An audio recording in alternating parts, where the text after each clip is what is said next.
welcome to another edition of Thorough Black Talk with this Keisha, your brother Tad, and your brother Ashe SJ, who will be joining us shortly, along with our guest, Dr. Randy Short, on the check-in.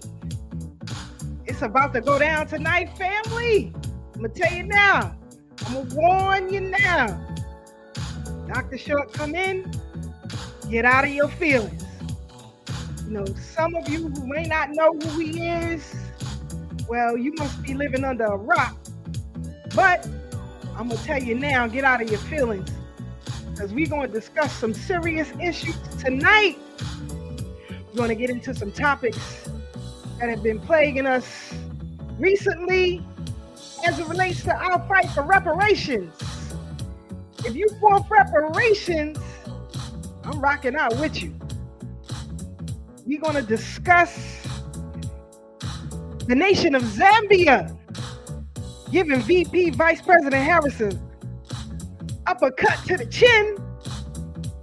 Yet another recent school shooting in these United Snakes of America. Are we really ready for World War III? What's happening? What's going on? Police still treating black people like dogs, rushing in people's homes even after the murder of Breonna Taylor. And as we end this Black Women's History Month, we're going to highlight some of these murders that are taking place. And what are we as a people going to do about it? Are we going to continue to take it, deal with it, bury our heads in the sand, or really G up? Is it time for us to G up? I don't know. We're going to break it down tonight, family. So, you know, I'm excited to rock out with y'all. Tell somebody to tell somebody to tell somebody to log on. Thorough Black Talk Worldview. We here, baby. We here. New things on the horizon as far as Black genius is concerned. Two 17-year-old sisters doing the damn thing in STEM. We're going to highlight them later on this evening as well. So I'm glad each and every one of you are Black with us. As we get our guest in here, Dr. Randy Short, in a few minutes, I gotta ask him too about these two books that he recently put out. One in particular, as it deals with the biography of Senator Cory Booker, former presidential candidate Cory Booker, the real Cory Booker, so that you are no longer confused. You have Sheila Jackson Lee ready to take a dive out of Congress and run for the mayor of Houston. But where does that leave her proposal for HR 40? Was it all political theater? Was Thorough Black Talk Worldview right on that? I don't know, but we're going to deal with it tonight, family. Let's get into it. Again, like I said, I'm happy to be Black with each and every one of y'all. I hope you're in the best of health, mentally, physically, and spiritually, because everything is being thrown at us. You got aliens in the sky. You got World War III on the horizon. Former President Donald Trump was indicted today. New York District Attorney Alvin Bragg indicted him. But what does it all mean? How would it all play out? Are you ready for the fallout if there is one? What can you do to protect yourself? Are we really seeing the destruction of the political regime as we know it here in the United States? I don't know. France is still protesting. Shout out to everybody in France. They letting the government know they ain't taking the shenanigans no more. Unlike us here in the United States, so afraid. But I do understand, as it was recently reported, you know, by mainstream media, of course, independent Black media has been telling you all from the jump that Black Lives Matter was infiltrated by the FBI, and in particular the state of Colorado, trying to get members of, or protesters, I wouldn't say members, I would say protesters, to go along with a plot to see how far they would go, to do anything to government officials in the state of Colorado. So we're going to deal with that also later on in the second part of our broadcast. I see my brother Ashe SJ is trying to get in here. We'll wait and Brother Tad get in here. Brother Tad is starting some trouble on social media. you know, new term, trans terrorism. We're going to deal with it all tonight. So I'm telling y'all, get out your feelings. Thank you to F&P Accessories for the fedora and Rock Deep Global Apparel for the clothing. Definitely appreciate it. Let's get into it, family. So, in recent news, well, in particular on social media platforms, right? You have a whole lot of I like to call, well, they are called pranks, but I don't find none of that stuff funny. I find it to be disrespectful. I find it to be intrusive. A lot of these pranks, in my humble opinion, is going to get a lot of people hurt. And I think, law enforcement or somebody needs to step in before that happens, right? Because you got people out here who are, tricking people and playing games, with people's lives, all in the name of fun. Now, I don't like jokes and I don't like pranks, but I want to show y'all something that came across my Twitter feed, and I want your humble take on this now. While we wait for Dr. Short to get in here, I want y'all to see this. Shout out to, I want to give a special shout out to my brother Kifaro and my sister Katasha, KJ.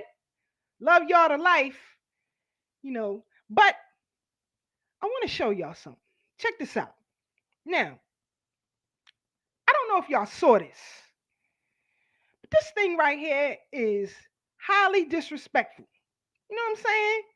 Good evening, Sister Marie. Be more on the check-in. What's good? Be more. I told you before, I used to make yearly pilgrimages to Baltimore, at least twice a year, when we were with the United African Movement as a fundraiser for the Freedom Retreat. We would take, the community down to the Blacks and Wax Museum and other places in Baltimore. So shout out to my Be More family. Sister Farnessa on the check-in. Thank you, Sister Farnessa. You like the spaceship, the Terradome. We brought the mothership to the Brooklyn Bridge.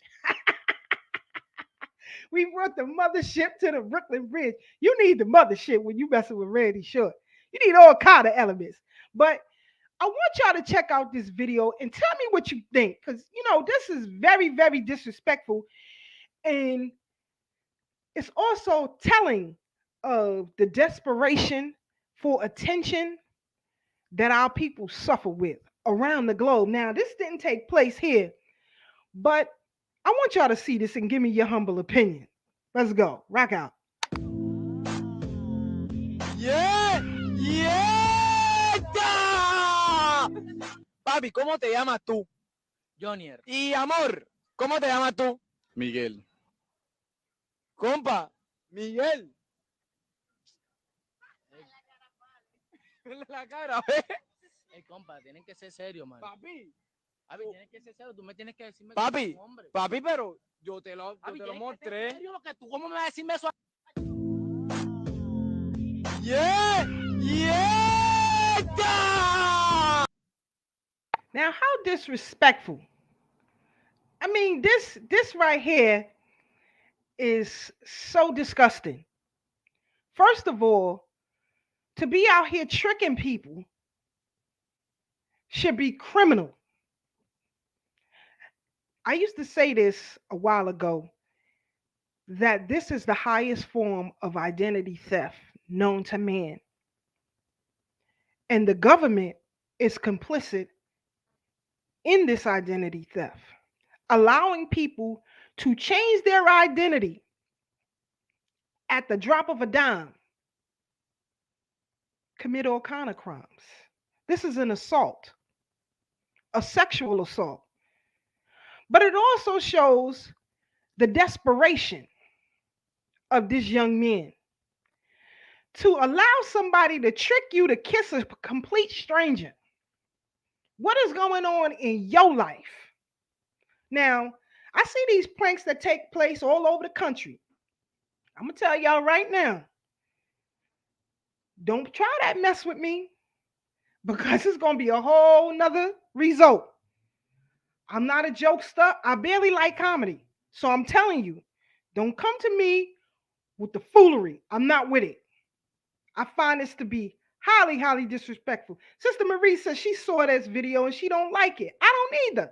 This is disrespectful. Sister Farnessa said it's disgusting. That situation could have went another way. It should have went another way. Now, if it was a sibling of mine, if it was one of my brothers, it would have went a whole nother way. A whole nother way. But first of all, my brothers ain't desperate. You see what I'm saying? It shows this young man's desperation to allow somebody to trick him into kissing a complete stranger. This is crazy. This is nuts. So, something has to be done.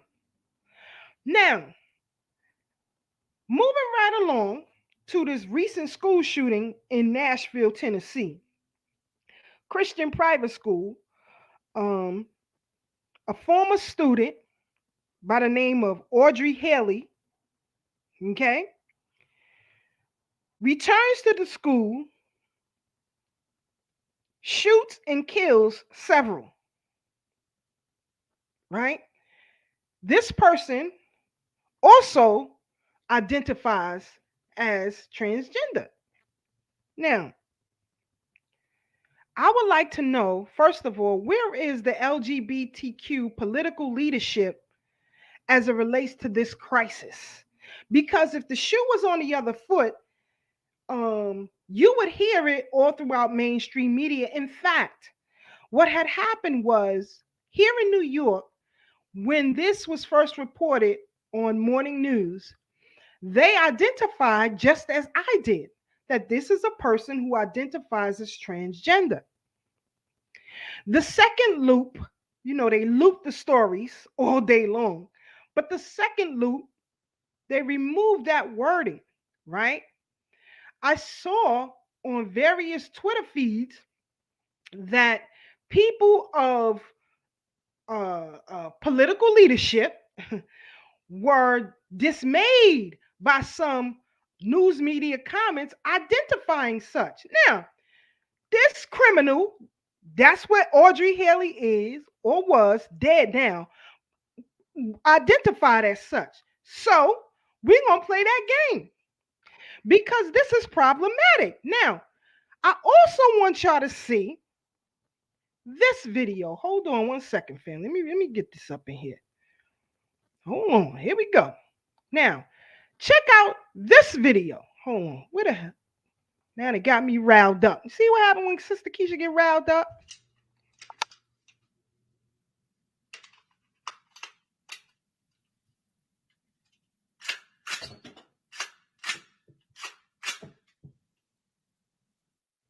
You see what I'm talking about? Now, if this was a straight black male, the ATF would have been at his door. So when it came across my feed, I sent it to the ATF and the FBI. You see what I'm saying? This is a crisis here in New York. True story. New York, we had a person who was seeking the services of female prostitution. Let me put it that way. Okay. Anyway, paid for the services, took the person to a hotel here in Brooklyn to engage in illicit sexual activities.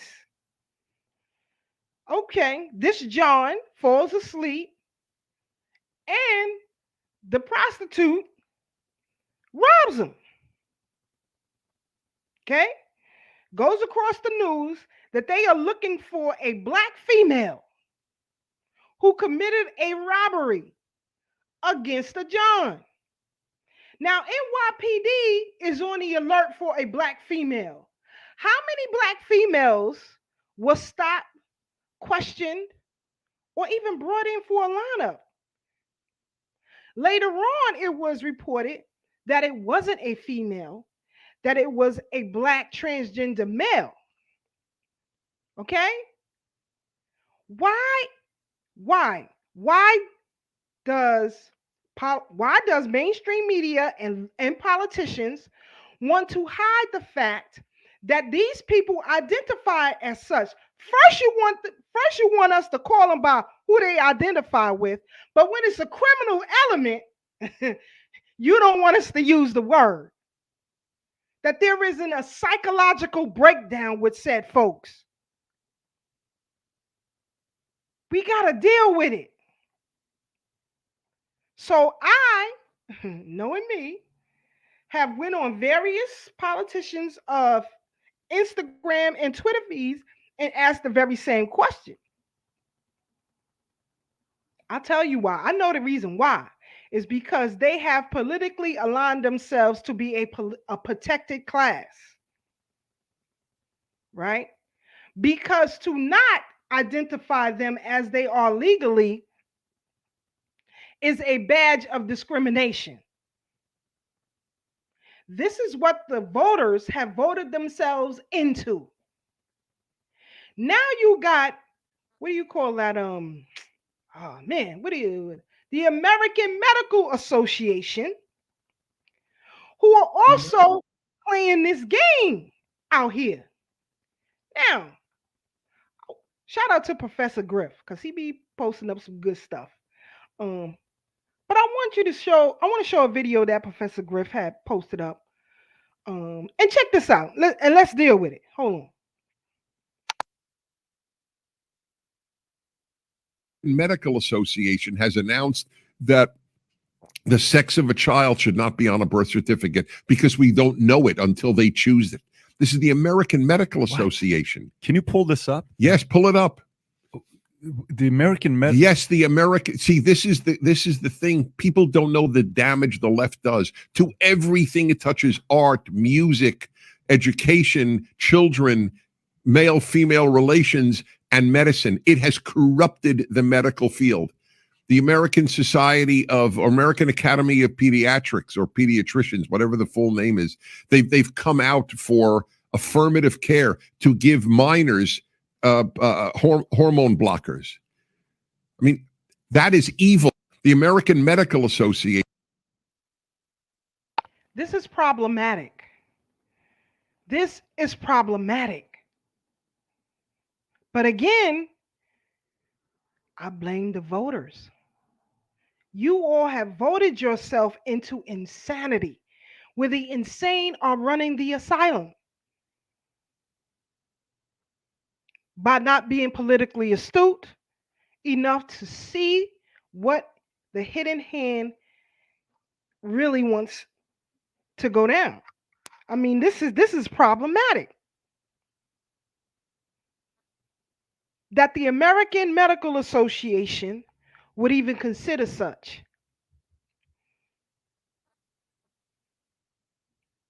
I don't know about all of you, especially mothers. I'm going to talk to all the mothers.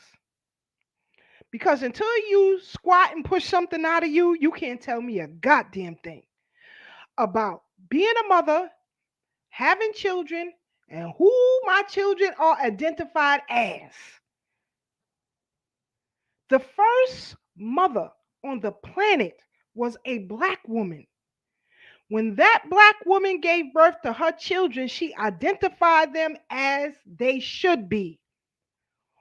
Who does the government think they are that they can now change that apparatus?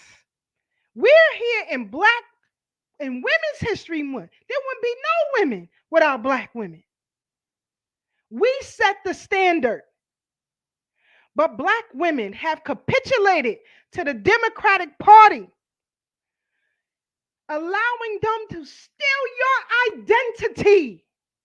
You have these folks who are saying that they feel disrespected from a song like Natural Woman by Aretha Franklin to be problematic. You have voted your way out of your own goddamn identity. And we wonder why black families are suffering. These are the same folks who will go into churches and mosques and claim to be of godly beings. Are you serious? Are we serious right now? This what we doing right now out here, family? We got to be accountable for some stuff. It is black women who are filling these churches up. Black women whose sons are filling up these prisons. And you wonder why black women, the highest rate of diabetes. Black women, the highest rate of HIV and AIDS. Black women of hepatitis. You don't think your God is punishing you for the choices you make? Now, this person, Audrey Haley, the shooter, the murderer of this Nashville Christian school, was obsessed with a black woman. Obsessed with a black woman. When you look at those in that community, love to emulate black women. It's not because they love us. Remember, I told you, you can't deny a connection.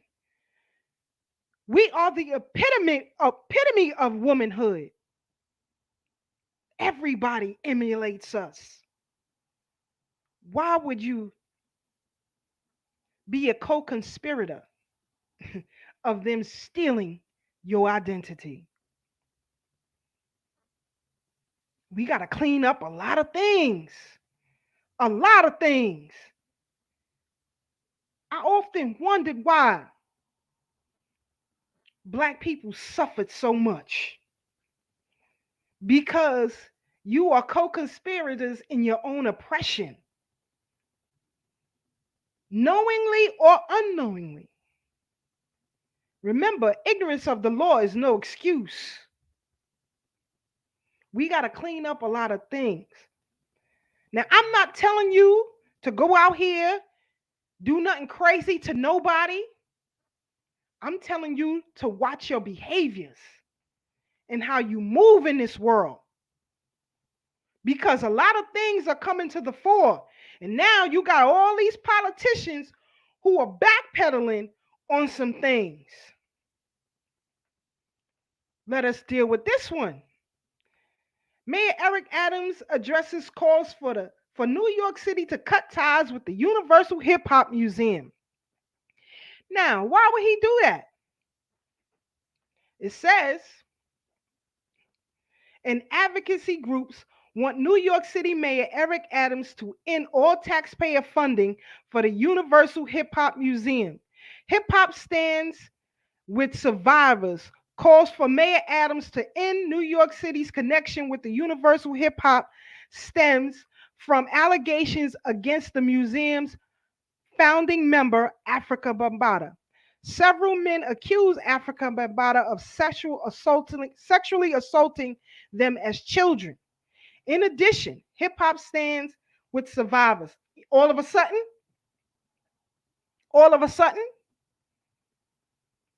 hip hop has, listen, This is crazy.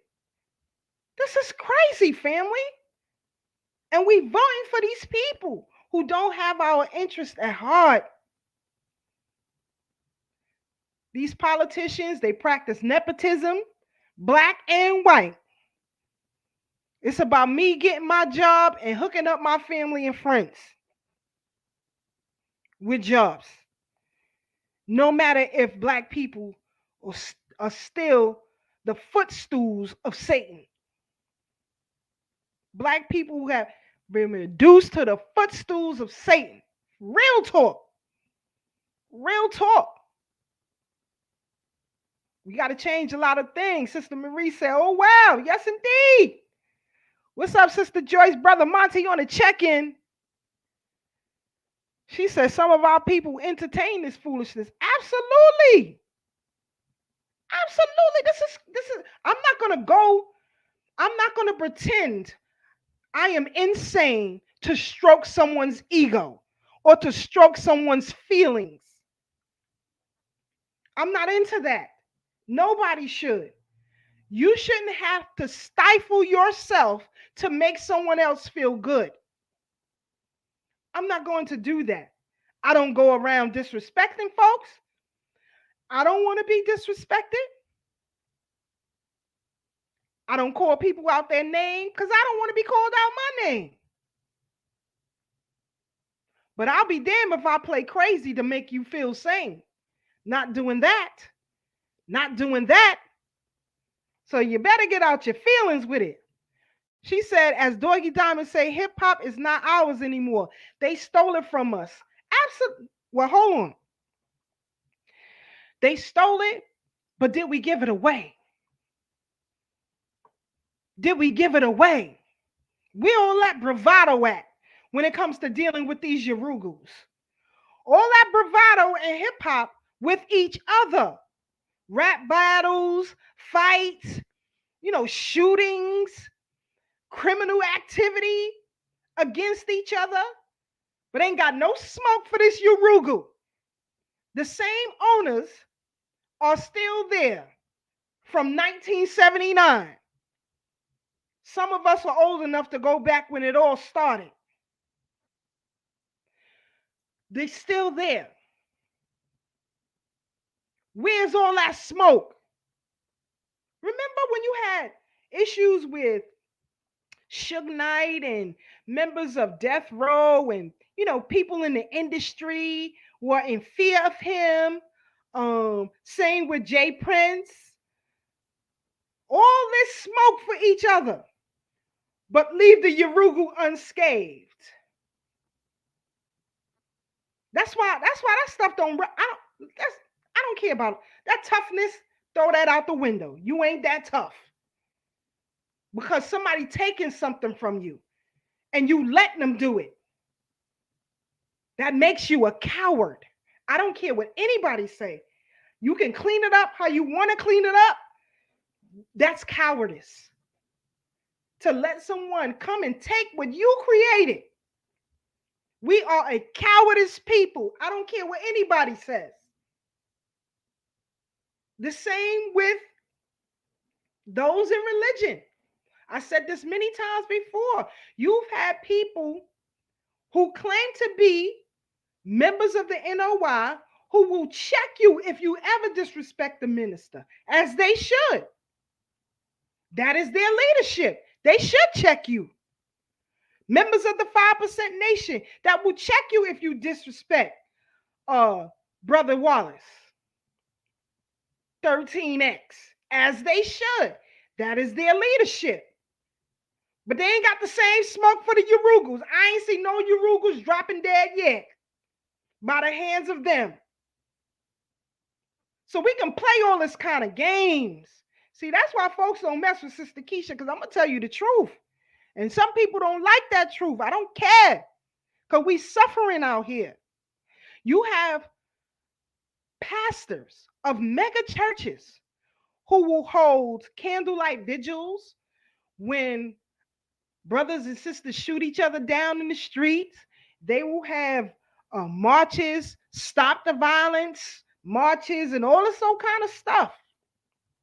But when the Yurugu comes in and murders our people, killing our people with bad food, physicians who are committing murder,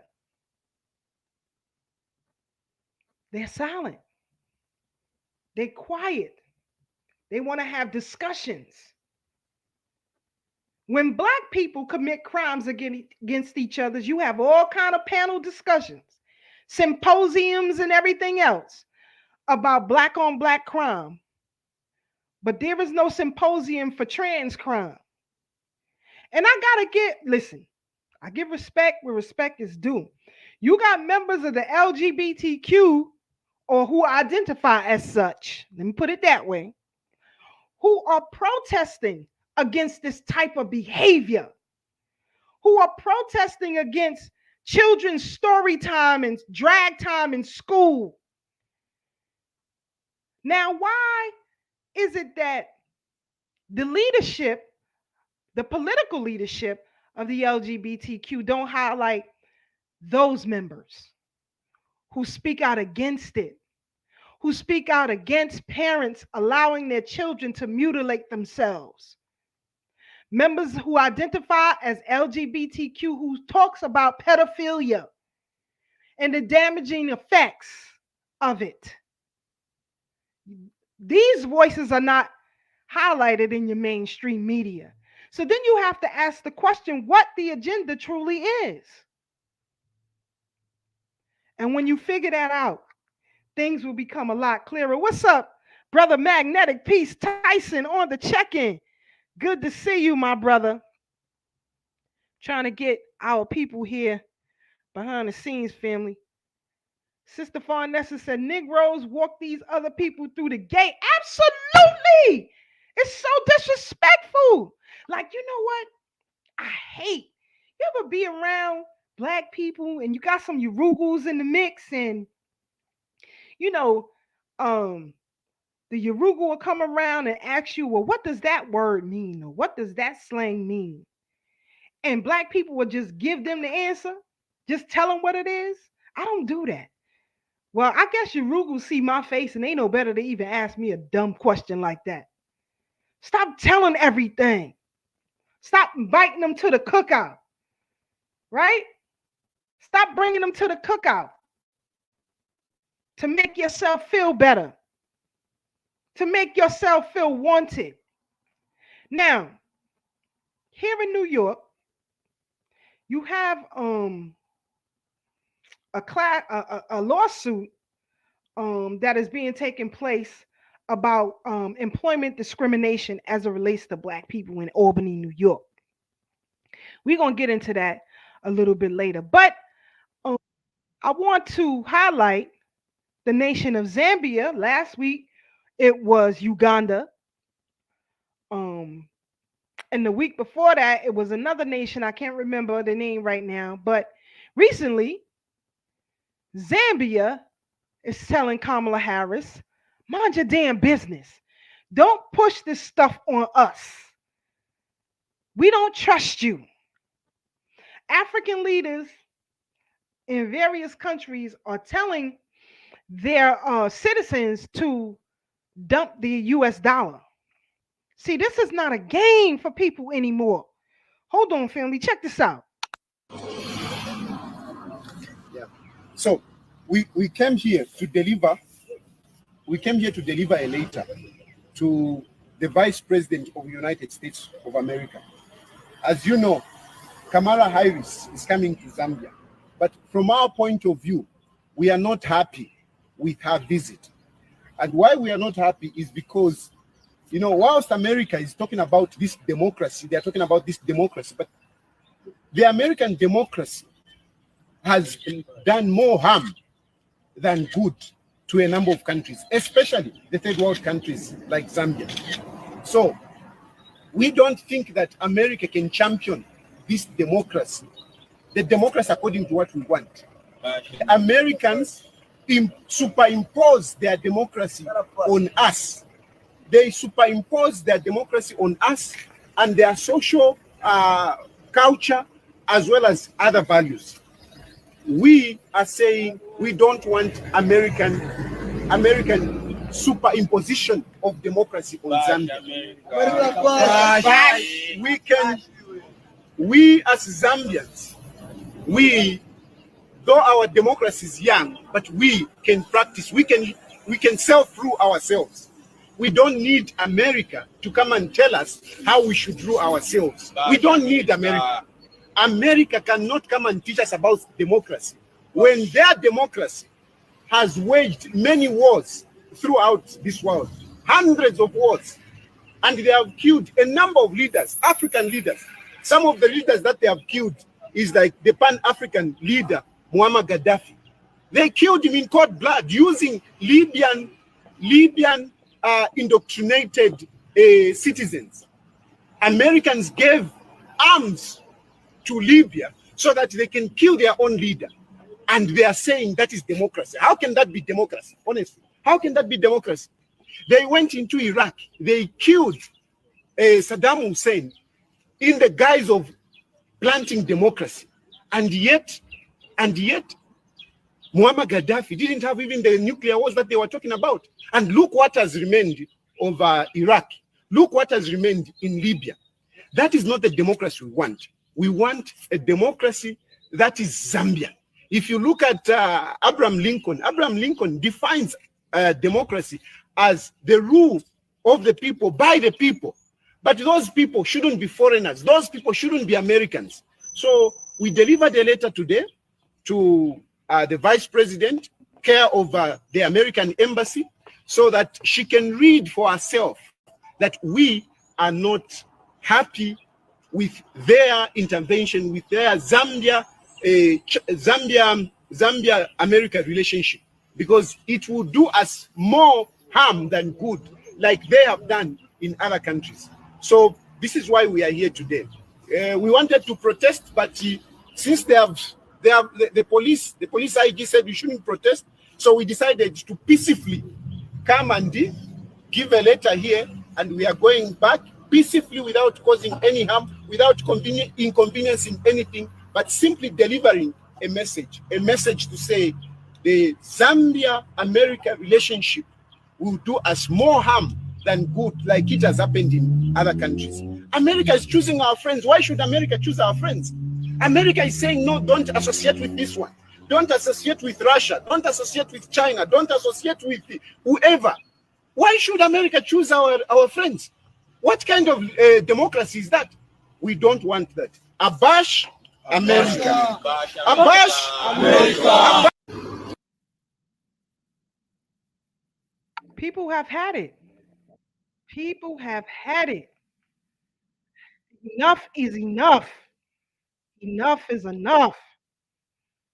So, and what did he say that was wrong? Nothing. He didn't say anything that was wrong. Right?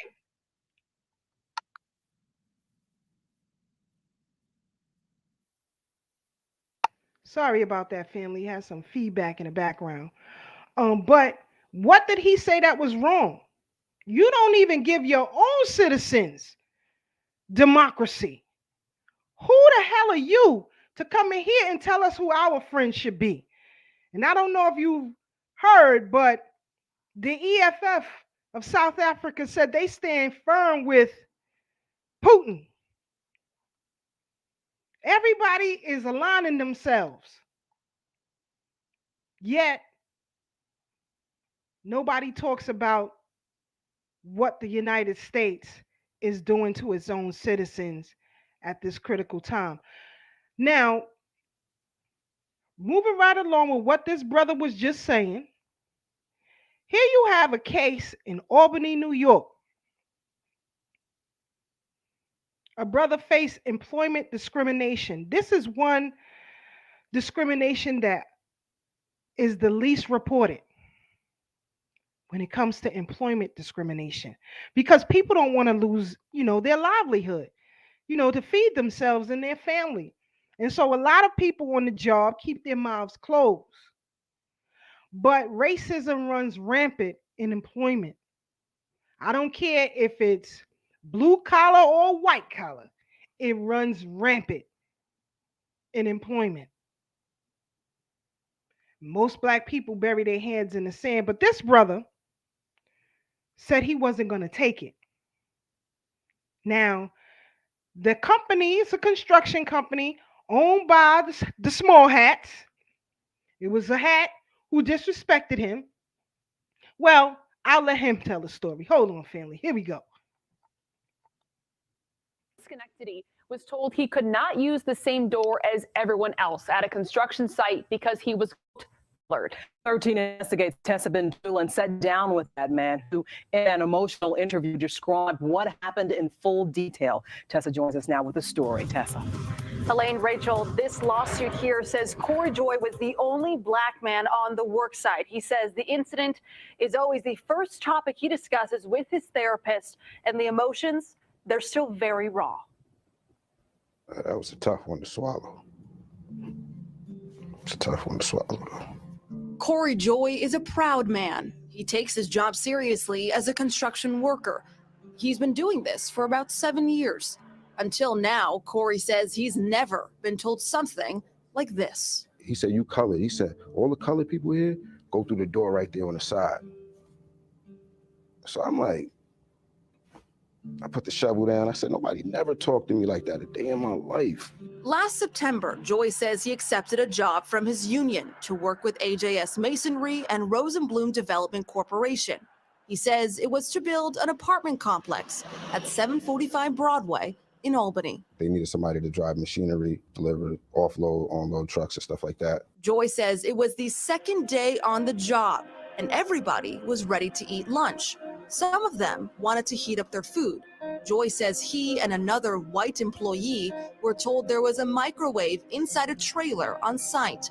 They asked to use it. And that's when he says those racist comments were made by Jim Schellenberger. This lawsuit was filed last week against Rosenblum Development, AJS Masonry, and Jim Schellenberger, the superintendent at Rosenblum. Nobody never talked to me like that. Nobody never talked to me like that. Corey says Jim and a few other employees started laughing when that comment was made, until Corey says he told them it was not funny, and Schellenberger tried to apologize. And then Corey left. I got in my car and I just drove off. I was tight. I wasn't even sweating the whole time I was working. I was sweating bullets when I left because I just had to hold that in. Corey never went back to the job site. He says the whole incident made him feel depressed. You encounter certain things and you let certain things go, but then it's like certain things you just can't let go. Like mentally, you know what I'm saying? Corey says he can't shake what was said to him. The lawsuit says Corey suffered emotional distress. It's also filed under the Civil Rights Act. I just don't want this happening to nobody else. Like, I don't care who you are. I'm educated, I'm smart. I'm just trying to just do right, you know what I'm saying, by God, you know what I'm saying? I mean, That's crazy. That's crazy to see this brother in tears. To see him in tears like that. That really hurt my heart. And this happens so often. Either name calling or making black people do more work than everybody else. And, these things take place. So again, I don't want to hear people say, well, these things happened way back when. This stuff don't happen no more. We can move on. Why we always got to move on? And he said, what really struck me, he said, now this was in the winter. He said he wasn't even sweating doing work. He said he was sweating bullets when he left because he had to hold that in. So he wouldn't do anything to get himself in trouble. He has 5 children. So if he would have popped them, then maybe he would have got arrested, and I don't know his background or anything. I don't know what would have happened. But if it was me, I would have kicked him down a flight of steps. That's just me. I'm not saying you all have to do that, because money means nothing to me. Nothing. Money does not trump my humanness. We are the only humans. All of those folks are mankind. Don't let nothing trump who you are. But I understand it. My brother Ashe SJ, the fire god, is here. You know, brother Ashe, your thoughts on that clip? Yo, I had to comment on that one because listen, first of all, I hope old boy was trying to sell it. You know what I'm saying? I hope he was selling it for the cameras and trying to get his bag. I really hope so.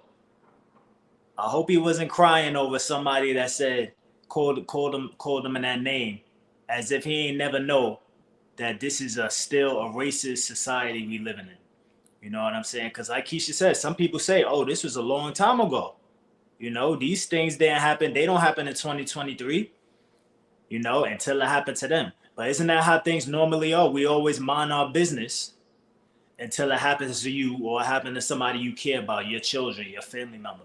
Now it's personal. Now you want everybody to stand up, right? Now you want to go on TV and all of that. But the thing about it is, even if he was selling a story to try to win a lawsuit to get the bag, even if he deserved an Oscar and his tears just, you know, it was such a moving performance. Even so, like Keisha just said, you lessening your character, your spirit. You know what I'm saying? Because that's something that you always gonna have to live with. Matter of fact, you gonna be this national news. You know, this is a moment in history, and you're gonna be a moment in history going through something like this, and that's the response that you give. Instead of standing up and taking that opportunity, even if you were selling the victim role, right? Even if you selling a victim role, you got a platform now. Don't you think it's an opportunity to say something powerful and something that's going to shed light to the situation instead of just saying, oh, I don't want this to happen to somebody else? Well, guess what? It's going to happen to somebody else. That you coming on the TV and shedding a tear and playing a victim is not changing the situation. You know what I'm saying? The only thing it's going to do is hopefully make you win your case. And then the next devil is going to do the same exact thing to somebody else. Maybe his 5 children when they grow up. You never know. God forbid. But I'm just saying that when we have the opportunity, first of all, Ashe SJ, I don't like when black people go on these devil media camera, they platforms and all of that. I already mentioned that back in the days on our show. Because when they come to the hood, Pix 11 New, whatever, ABC, NBC, they come to the hood and they pull their camera out. Black people act like they about to get a starring role in a movie. Like we ain't never been on camera before, so I wanna let me get myself together now. I'm on camera now. Let me make the biggest buffoon of myself that I can on camera. You know what I'm saying? Instead of taking that opportunity to use that platform and study the people before that actually know how to use the platform. You know what I'm saying? The people that get in front of the camera and know how to hold it down for our people. But we don't study those things. So then we want to get on camera and we don't have the information, we don't have the wisdom to truly represent ourselves in the right light and represent our race in the right light. You know, so then we end up, it's a mockery, you know, and it's pitiful to see. I mean, he literally was effeminized on camera. You know what I'm saying? It reminds me almost of the Terry, what's his name? Terry Crews? Big, black, muscular dude. Terry Chews? Whatever his name was. Cherry Chews? I don't know, that's what they said. Anyway, his big muscular ass getting on camera talking about how some little scrawny acidic with money took advantage of him. But like we said, like Keisha just said, money is not everything. Money is only a tool to get something where you want to go, but there's always other routes and other ways to get where you want to go. You know what I'm saying? But a lot of us, like, we seem to like bend over and bow down for that money real quick. You know what I'm saying? So I know maybe his lawyers got in his ear too and said, yo, sell it. Shed a tear on camera. We got to win this case. And he said, yes, sir. I'm going to help you get your because you know the lawyers get paid. The lawyers get paid. So he like, I'm gonna help you get it, but you gonna help me get it too, right? Exactly. And who the lawyer's cousin? The same person that owned the goddamn construction site. That's the same, that's they family. They related. They go home at the dinner table eating I don't know what the acidics eat, but you know what I don't know what they eat. You know what I'm saying? But that's what they doing. Breaking bread together. They say, matter of fact, oh, you need construction done? Oh, go talk to my cousin. Go talk to my cousin over here. He got his own construction company. Oh, you need a lawyer? Go talk to my cousin. He's a lawyer. That's what they do behind the scenes. But then in front of the scenes on camera, we the only ones that don't know how to hold ourselves down, family. So me personally, like, I get it. Like what you said, Keisha, about, you know, him not wanting to lose his job or whatever the case is. But at the end of the day, what is the lesson that you will be teaching your children by letting somebody walk all over you like that? And you're supposed to be the front line protector of the family. You the first person, you the gate. When somebody coming to offend your family and do harm, you the first person that's supposed to defend that. And now you going through that. But not only that, not only them seeing it, it's on your spirit. You know what I'm saying? Now you got to walk in life playing the role of a victim. Why? Because you wanted to get a bag. You know what I'm saying? But even so, like I said, we got to be smart about it. You could have played it in a way where he could have got the bag. He could have still won his lawsuit and all of that, but still didn't go on camera and look like a victim. I didn't see no anger. He said he was holding the anger back, right? He was holding back the anger in front of them because he didn't want to lose his job if that was the case. But now you on camera on national TV, you still ain't got a damn drop of anger. You still ain't angry. You still shedding tears. Black man, we got to do a lot better, family. If this is the best that we could do, listen, this ain't going in the right direction, family. Because like Keisha said, if that was me or somebody else like that I know that I rock with, man, we would have probably that whole building would have never went up. that building would have been on fire. It would have tore down. You know what I'm saying? I'd have probably left with some bags of cement under my arms. I'd have had all kind of work tools to go. I'd have been selling work tools. That's what I'd have been doing. That'd have been my new job. I'd have been selling cement bags, dirt, bricks. What you want, some bricks? Work tool? Oh, no, we got it for free. What you want? 2 for 1. You know, we gonna get it somehow. But I definitely ain't bending over for no damn acidic that tell me to walk through the goddamn door. And then I wonder the rest of the story because he didn't complete the story. Wait, Ashe, I'm glad you said that. Now, remember, family, I want you to remember everything that Ashe, see, this is, Ashe give you commentary of what a real black man should react to. Now, I'm going to show you why he did what he did. Now, hold on. You know, Sister Keisha gonna come with the real now. Stop playing with me. Hold on. 5 kids. I got mixed children. You know what I'm saying? Oh. You got what? Oh. Do I need to bring that back? Hold on. Let me bring that back. Hold on. Here we go. 5 kids. I got mixed children. You know what I'm saying? I don't want them happening to none of this. AJ. And there you have it. And there you have it, family. Now you know why. Now you know why he fell back. See, you got to make that right in your mind. You have to make that right in your mind. So he fell back. Because what he going to say to his children or his children's mothers? See what I'm saying? You see what I'm saying? You had to play that. Come on, stop playing with me. I think my brother Blacksmith is on the check-in. Hold on. Brother Blacksmith, I see ya. Hold on. I got to mute yourself for a second and then there it is. All right. We bringing in Dr. Randy Short. Hold on. I got fixed, Brother Black. Give me a second. But Brother Tyson, he said, a lot of us have to personally experience white supremacy to feel it for what it is. That brother had a wake-up call despite the history of this country. Who's next? People will catch this and act like we're not at war. See, that's what I'm talking about. That's why we got Dr. Randy Short coming in. Because enough of the shenanigans. And I'm tired of the leadership that capitulates to this type of thought process. There is a reason why you see a barrage of commercials and movies and TV series and reality shows with all of these mixed couples and biracial children. What is the agenda that they are pushing here?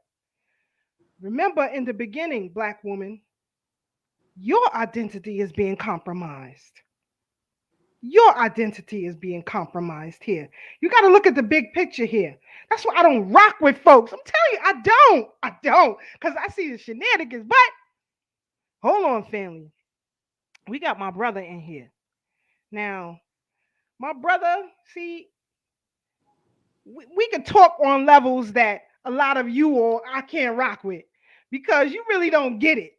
You really don't get it about what's happening out here.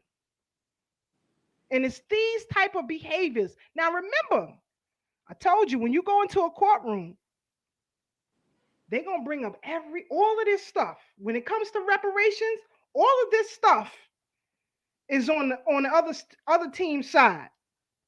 That's why you have to be careful with the things that you say, how you say them, how you interact, how you use your vote, how you interact with Black business or any other business, how we interact with each other. Either you're on this side of the sand or you're on that side of the sand. There is no in between. There is no middleman. There is no middle way to go here. We're dealing with real stuff. And we got to get all of this foolishness out of the way. Here you have a Black man disrespected in the way that he was. Can't even fight for himself because he is constrained by his genitals. Y'all better stop playing with me out here. But I'm going to get off my soapbox, because we got Dr. Randy Short in the building with us, and our brother Blacksmith, our weekly correspondent. So I'm going to put Brother Black on mute right now, and then we're going to kick it off with Dr. Randy Short. Dr. Short, how are you? Glad to have you Black again with us on Thorough Black Talk Worldview. If you can hear me, can you? Yep. I am very contrite. I am late. I have never, ever been late dealing with you, Sister Keisha, ever. I am deeply sorry. I still love you. It's all right. No, I am deeply sorry. I'm not late when I deal with you, and never have. I think you know that. So I apologize. And to everybody, I want to say this of you. I know you're married to somebody else, but I have great respect, love, and affection for you just as a human being, for the kind of woman that you are.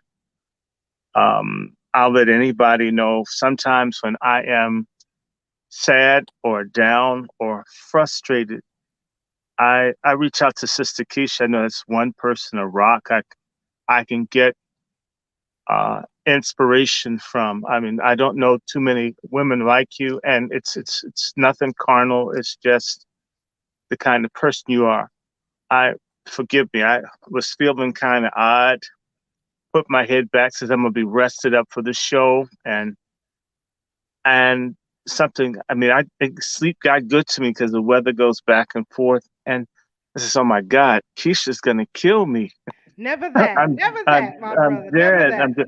I'm sorry to everybody. I try to be on time for stuff, in particular for you. It is an honor, a deep honor to be involved with anything that you ask. So, and both of you, I'm sorry. And to everybody, Sister Keisha is one of the greatest people that I've met, and I've met all kinds of people of all types. And They've just been 150 on a scale of 1 to 10 for the entire, I think it's just about 10 years that I've known. Is it 10 years?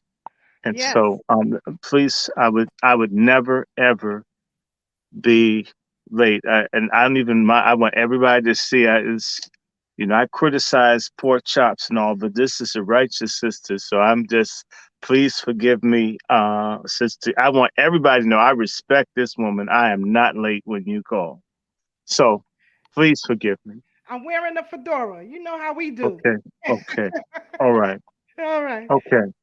So, Dr. Short, Yes. first of all, let me just say that Dr. Short and I share information often. He sends me stuff just about every day of different topics that are going on. In particular, our fight against this system as it relates to reparations, dealing with these black bootlick politicians who are standing in the way of such. And, Dr. Short is coming to us tonight. First of all, we're going to talk about these books. I want you all, please, while Dr. Short is educating us, I want you to go to Amazon right now, and I want you to put this in your cart. Okay? You can purchase it after the show, tomorrow, whatever. But go to Amazon, right, and put this in your cart. Spartacus, the real Cory Booker story. But I also I want you to put this in your cart as well. Okay? Slavery's Mastery, the Impact of Religious Slavery Revealed. Put them in your cart, and you can come back later and get those, okay? Because Dr. Short is going to talk about these publications, and I want you all to already know what he's talking about, okay? So, Dr. Short, tell us, for those of you who don't know, he is an author, he is a theologian, he is a political activist, he is let me tell you something. He's against eugenics. He is against the assault of Black American people. He is an advocate for reparations. He has been featured in many documentaries, Buck Breaking, and what's the other one with the police? American Maroon. American Maroon. Black, White, and Blue. Black, White, and Blue. You could get that on Prime. So if you have Prime, make sure y'all get that. Dred Scott Nation. I'm executive producer for Dred Scott Nation, which is free on YouTube. And if you can find it, they purged a lot of stuff, but yeah, they always coming after you. The Facade of the American Dream. By the way, if you go to my Twitter account, you're going to find the loop. I can't do the spaces. We were doing something last night, and it's just playing the same thing over and over. So, well, basically, I've said some stuff about Obama and pedophilia, and they took out one account and they hound the other one. All I asked was, would Obama support the minor attracted movement? And Twitter took my account. No cursing, no graphic nudity. Just asked a call in the form of a poll. I began to just ask questions, no vulgarity, just ask. And one day the account was gone. They didn't even let me talk. But what's cool was that people on code, I asked about, was Obama relevant to the Black community? And 94% of Black folks said no. And that was out of thousands, like a couple of thousand people. Most Black folks didn't like Obama anymore. And that was very shocking. So, Obama's an agent. Obama's mother's CIA, his grandparents are CIA. And we still haven't figured it out. But my books, I'm going to do them quickly because it's bigger than me. I always like to share as much, but I'm going to take this book I did with basically a uber white conservative, Roger Stone. And what we do is we Hold on. For, put, for, for those of you who don't know who Roger Stone is, please Google Roger, him. yeah, Roger Stone. Look, I'll deal with whomever and whatever I have to when I'm after a particular objective. And Roger is not pro reparations, but I'm pro reparations. But what I do know, he and I can't stand Cory Booker. Cory Booker is a phony. He's a liar. My big joke for Cory Booker is, what's the difference between Santa Claus and Cory Booker? What's the difference? Cory can't keep a beard.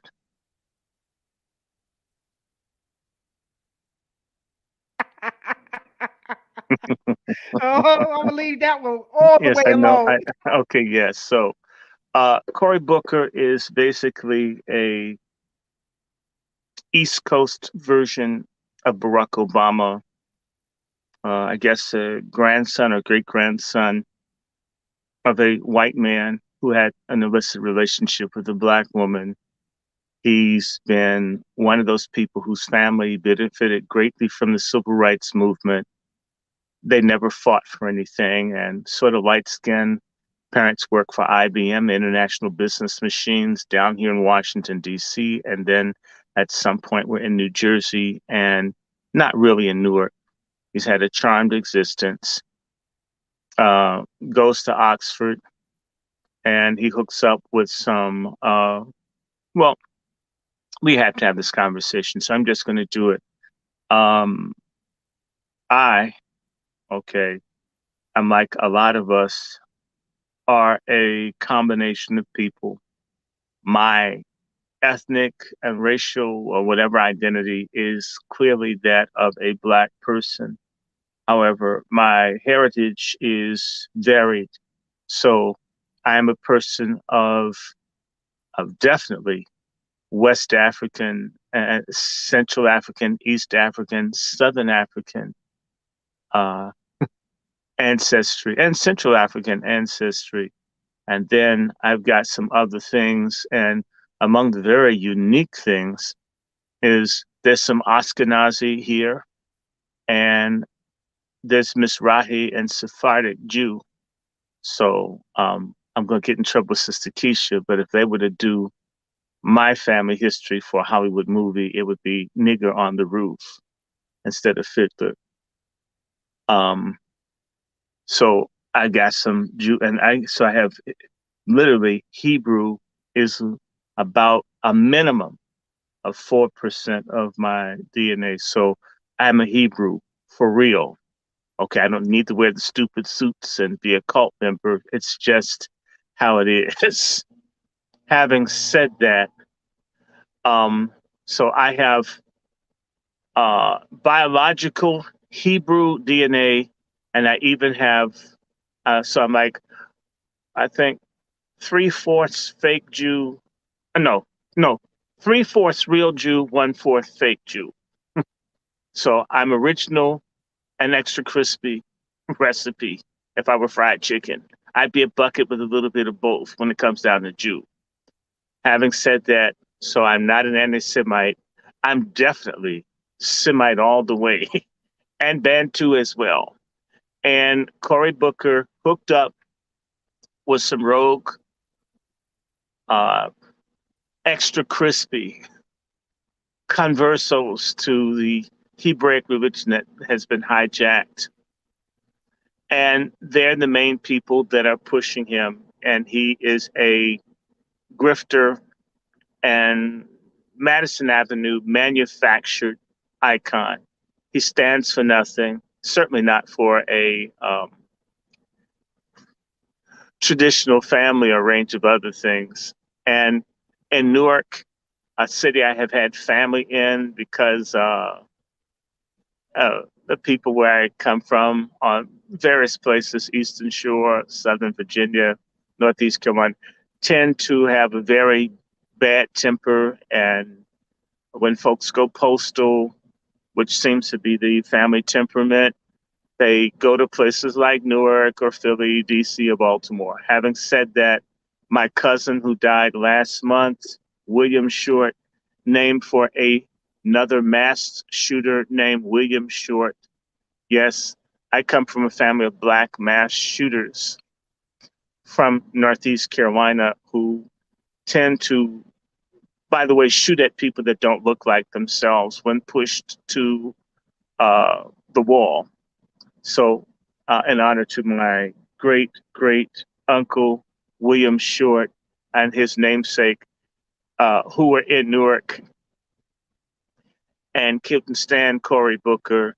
Cory Booker let the people down. He let the people down with the police. He let the people down with gentrification. He let the people down by stealing corporate money from white folks who came in believing in the myth of Cory Booker. He has a penchant for leaving people to hang to dry. So there were some sisters that worked with him. He has had them rotting in jail for his crookery. So he took out a Black political dynasty led by Brother Sharp James and others. They weren't perfect, but much of what Mr. Sharp James put in place to develop Newark, Cory Booker gets the credit for. Cory Booker is a Trojan horse. He's for everything our community does not need. He does not support reparations. He does not support the family. He supports eugenics. He has a lot of hype. He's involved in overpriced pharmaceuticals. He didn't do anything to protect the water supply. In fact, got paid off of the watershed project. You can read a book and it's very simple. And by the way, you can tell I wrote it with someone because a whole lot of stuff I want to get into, like Jussie Smollett and all, I had people beg and cry, please, just let us get the book. So it could be a lot meaner and a lot more vicious, but it's a balanced, well-researched book that shows that Cory Booker is a pathological liar. He is a fraud. He's for everybody but Black folks, and he would like to be president and gang rape us as Obama 2.0. And that's why my name is on a book with Roger Stone, Stop in the Name of Love, Coon. Last comment. I don't know why life is like it is, but I seem to have crossed paths with every kind of coon imaginable, including that woman that's now on the Supreme Court, who is a Caribbean masquerading as a Black American. And nothing wrong. And let me say this. There's a man by the name of Charlie Daniels. Charlie Daniels is my great-grandfather who's a Jamaican. I, like I said, have a heritage that's quite varied. It is Haitian. It is Barbadian. In fact, when I did my DNA test, when they said which group that they identify me most closely to outside of the United States, they put me down as a Jamaican. What's this? Well, you know, we all been swooshed around as well. So, and it's interesting because I've had very difficult strained relations with Jamaicans as they have with each other. I'm an FBA, if I can say that, foundational Black American with family that's been in this country documented since the 1600s on several sides. But they put down Nigerian, Jamaican. I mean, there's nothing more nigga than that. Nigerian and Jamaica. So if I'm tricky, it came to me via the creator. So having said that, I just want you to know that this Cory Booker book, it's an easy read. It's well documented. It shows how he defrauded the people, stole the money to improve education for the youth of Newark, how he brought in grifters of all colors, paid people for work they never did. He is a self-hating, high yellow ball-head, switch-hitting paper tiger. And by the way, we left the personal stuff out. Just forgive me, I'm from DC, and Washington, DC has no real industry other than government, which is another way of saying bullshit. And so we excel in Washington, but in talking and speaking badly about other people. It isn't personal. It's just the way it is.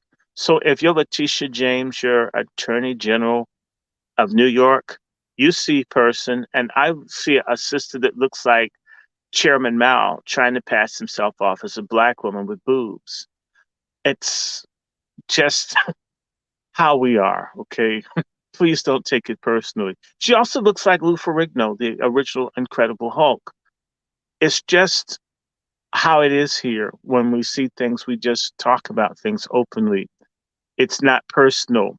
Of course, I don't like her, and she's not doing anything for black people except making white folk hate us more, attacking white Jesus, who is Donald Trump of late, white Jesus who needs some, new hair and a freshened copper tone tan. So it's personal. Please don't be upset. Okay, am I doing okay, Sister Keisha? I'm trying to be good on your show, and I'm You're not using any vulgarisms. Now, You're next book. right. Quick question. Yes, Just ma'am. one point to make. When you mentioned Cory Booker being part of the Madison Avenue Initiative, I just want our viewers to understand what that is. The Madison Avenue Initiative is an organization that is geared to protect the marketing of corporate America. So then, when things happen, let's say, for example, like with Eric Garner, say, when the murder of Eric Garner took place, it is the job of the Wall Street Initiative and the Madison Avenue Initiative to stop us from boycotting the system. So I just wanted to put that out there for people And, who and, really and don't someone know. else that works with that initiative is Reverend Shaton, or as you say, Sharpton. Absolutely. And the only thing sharp about him is his decline into the inferno in the afterlife. Yes, I said it. So Cory Booker also, if any of you have had a problem with pharmaceuticals, he's in the pocket of pharmaceuticals. So when people get sick or if people are being pushed to take the genocide jab, notice you've never heard anything from this Mr. Moist, Mr. Clean looking brother. He is not for us. And I brought up the Supreme Court justice because as much as he seems to love black women on a stage, he can't take one down the aisle. And things that we left out, like the allegation that he tried to assault a man for questionable reasons in a restroom. It's alleged. And they've kept that out of the media. Sort of like Don Lemon grabbing a bull by the horn in upstate New York, Sister Keisha, how certain people who do things that are criminal and have just really New York Post front page quality news that you don't hear about. The same for Obama or for Mr. Adams. Adams, Jesus. Adams looks like something out of South Park, with black cartoon character. When people serve the interest of those who hate our guts, they're protected from the savage white media. They're covered by, I guess, a white supremacist layer of Teflon as they fry the rest of us. Am I doing okay? Am I doing okay, Sister Keisha? You're doing all right. I'm right almost, here with you. I wanted to. Okay, and I was going to do the other book, and then we're done with my book. Right. So I just wanted to go through that. And yes, I if you buy it on Amazon, write me a review. Slavery's Mastery is 640 pages. It's my doctoral dissertation. I have about 6 other manuscripts. And I was thinking, of course, last year had a major heart attack that blew the valve off of my heart. I should have bled to death, should have died from a strain of pneumonia that took 7 weeks to get rid of and the heart attack. But I thank God I'm here. I'm here so I can be a brother to people like Sister Keisha, Thad, and others. And yes, Could've, I should've. I had open heart surgery with double pneumonia. If you know about cardiac surgery, you're not supposed to give surgery to people with pneumonia. So I was given a small percentage amount of points to live. And there is a God. I will tell anyone, God is real. We need to get close to God. God will help us stand up to these monsters that wish to exterminate us to the last man and woman. And I can say to you, when the people were operating on me and the racist nurses were talking about my genitalia and so forth, and I could hear it and other things, we need God and we need each other. There's nothing like being in a medical institution and people are playing with you and there's nowhere for you to go. Nowhere. And when someone's putting catheterizations in you and folks are laughing, or to be stabbed in your genitalia without anesthesia in front of laughing white females, I can tell you it is real. And to learn that this was done to my father and my brother from my mother, Black men, we need to stop thinking that the grass is greener, dealing with anything other than our conscious, righteous queens like Sister Keisha. As I said to you, it doesn't have to be horizontal or sexual friction that you exchange with a Black woman to feel love, solidarity, and compassion, and yes, loyalty to the point of fighting to the death for.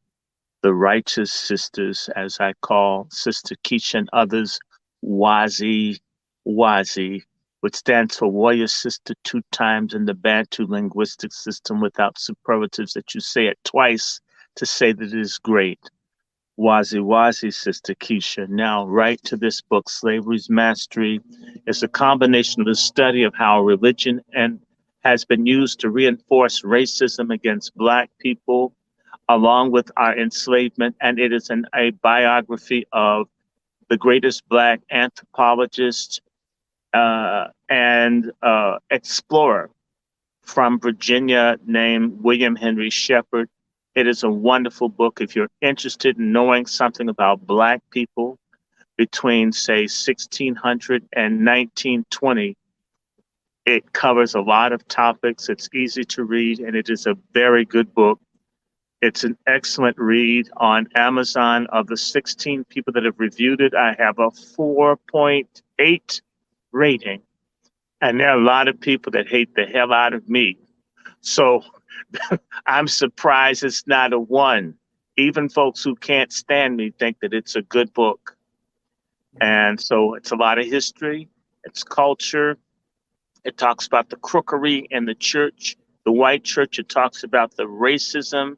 And in fact, let me just tell you, there's a good book to get in your library. It's called The Slave Bible. Costs you about $26. And it's a cut and paste, chopped up white supremacist hodgepodge of scriptures that was passed off as the Christian faith to enslave our people spiritually. They respect no law, no God, just the mighty dollar. The scriptures say man can't serve 2 masters. He'll love one and hate the other. These people love cash, money, and we're in the way of them getting it. Whatever they do is fine with them to get the money because they hate God. And so this whole thing about understanding religion and spirituality is quintessential to see we are in a struggle with the dark angels, and it is characteristic of this system to not only kill our bodies, but kill our souls. I've done my books. Sister Keisha knows that you can have my email.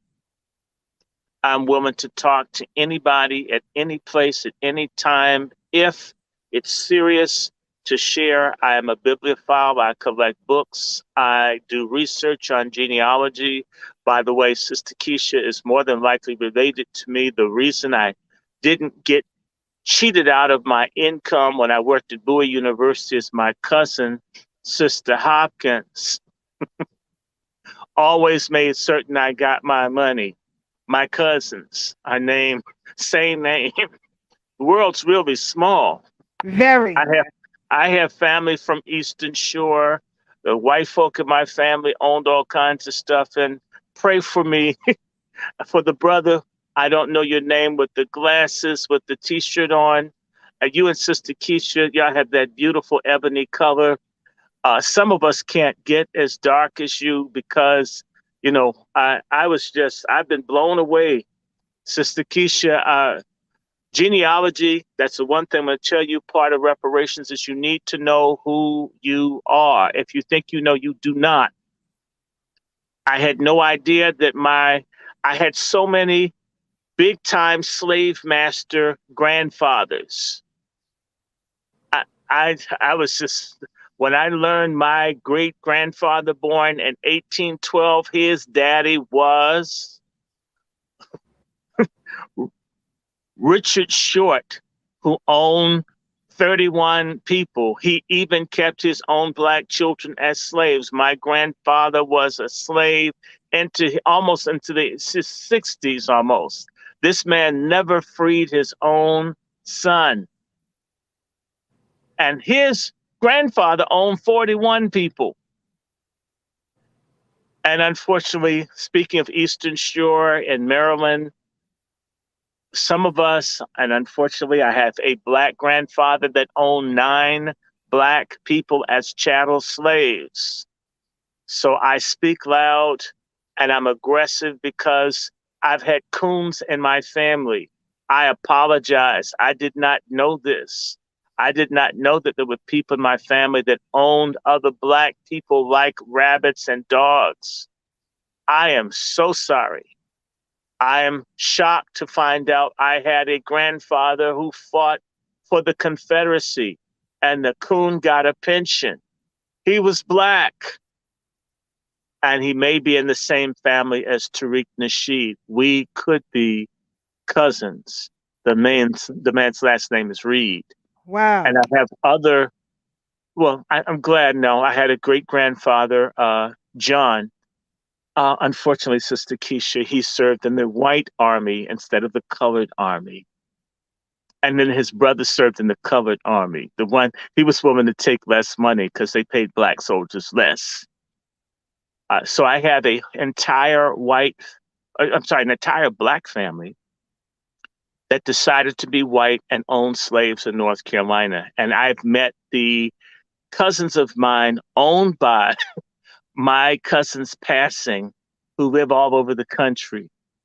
You do not know who you are if you don't know who your family is before 1865. You don't really know what's going on. So I have family in Iowa passing as white. I'm glad you brought that up about. Oh my God, Sister about Keisha, the family genealogy because you know, I say that often on this platform how important it is to know your family line and where you come from. I had myself did my own family genealogy on both sides. And I am thankful that I have elders in my family who are still alive, who were able to tell me those stories, and I was able to record some. As a matter of fact, I'm going to visit an uncle on Sunday to get the story of another part of the family. In 2013, I was able to have our branch of the family reunite with other branches of our family. That's and great. Every year, I'm getting more and more information. It's incredible. And growing a bond, actually, with these distant relatives, to the point where now, whenever there's a family reunion, I'm either reciting some poetry or I'm speaking or whatever. And mind you, I just discovered these family members in 2013. And so the power of who we are, that is what's pushing us forward. Whether you know it or not, that's what's pushing us forward. I just wanted to give that point. Right. And Sister The only thing that they want us to have, they don't want us to have more than guns, are families. Absolute facts. Absolute facts. You must have family, you must have guns, you must have land, and you must have a God that works for you. Nobody else's God but your own. And I want to say to you that I'm very pleased to say that so many people served in the Union Army in a lot of our families. I've got a book with the registry, Sister Keisha. I'm going to take a picture and send, if you tell me your family names, I could be able to tell you, I can send you the names of your family members or people with the same last names who might be your family that served in the Civil War. And that's what I'm now doing my research on. Well, actually, glad you said that because we were given certificates in 2015 for our relatives who served in the Civil War, whose names are on that wall. And in fact, last summer, I gave congressional testimony for my ancestor. So it's funny you mentioned that. And on my father's side of the family, we originate out of that area of Baltimore and DC. So yes, we could be related. No, we are, because I try to make this plain to people. There's a book called Cash for Blood, and I bought it. It cost $56. That's the reason I'm always on here begging. I mean, you can't keep up with books and all. You know what I'm saying, Sister Keisha? When you're buying books, sometimes you're literally trying to reclaim history stolen from you. And Absolutely. so I'm not trying to get money to go to Red Lobster with white girls from Appalachia or from the Catskills up there. I'm trying to get that so I can get books. You know, you may have to spend a few $1,000s a year on books just to have it, because you never see it again. And I want to let you know there's a great intellectual conspiracy playing out against Black people right now, where all the books that are very important books, Harold Cruz and others, The Betrayal of the Negro, you paid like about $30 for it, $26. Well, actually, I got a deal. I was able to find a copy, believe it or not, for $6.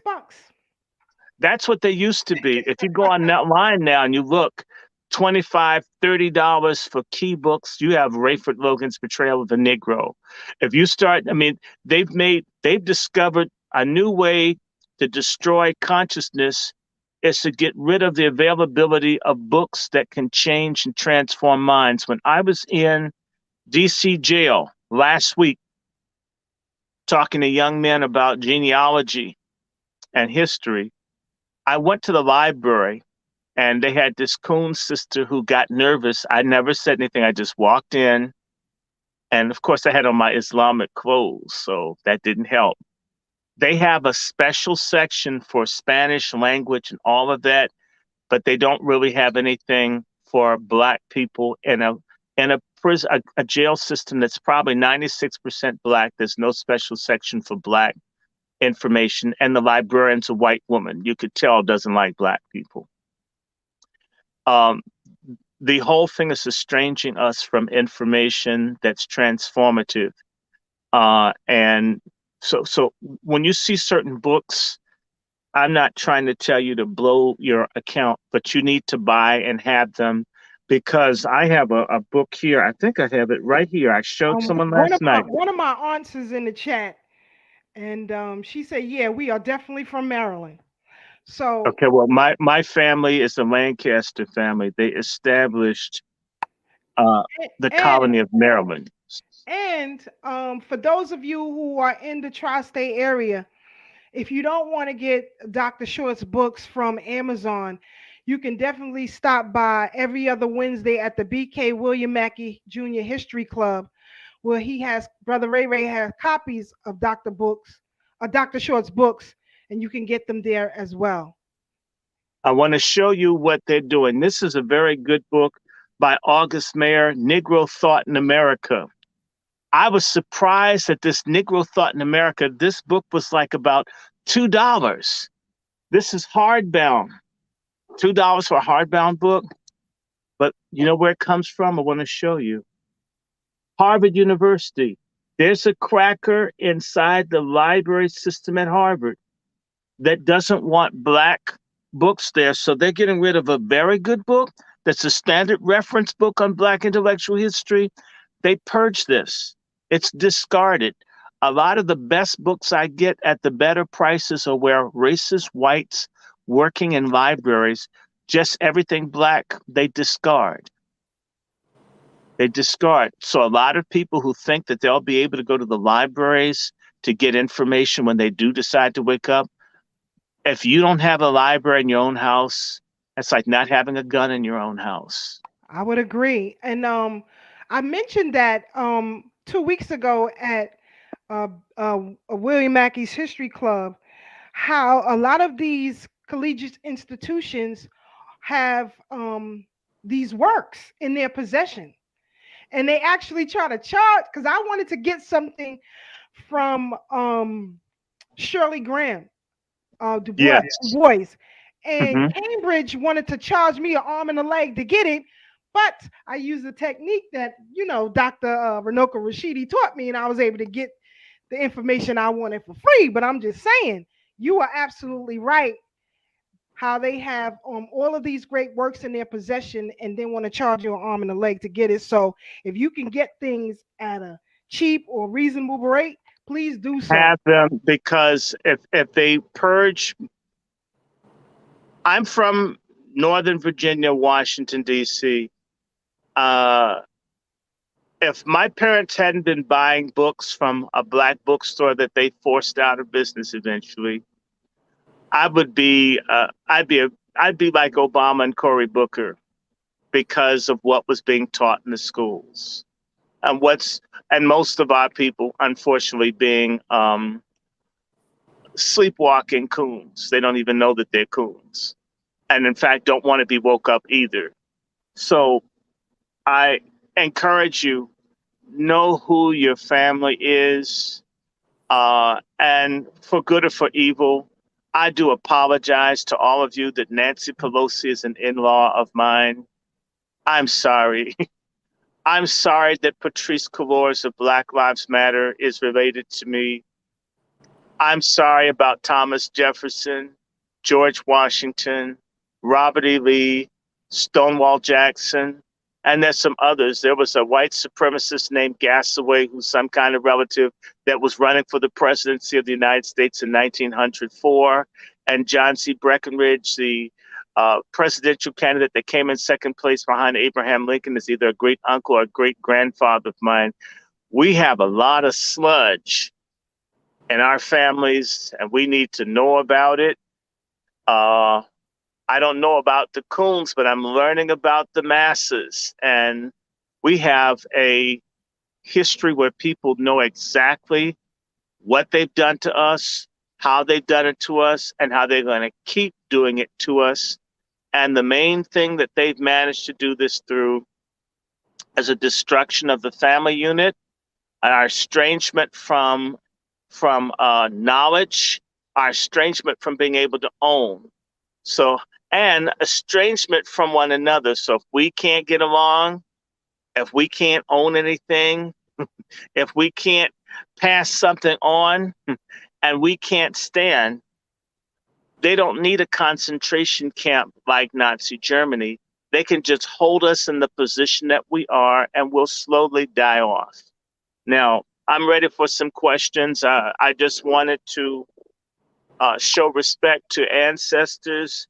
Thank you, Sister Keisha, for letting me talk about my books. I do want to add one other book, if you don't know about it, Sister Keisha.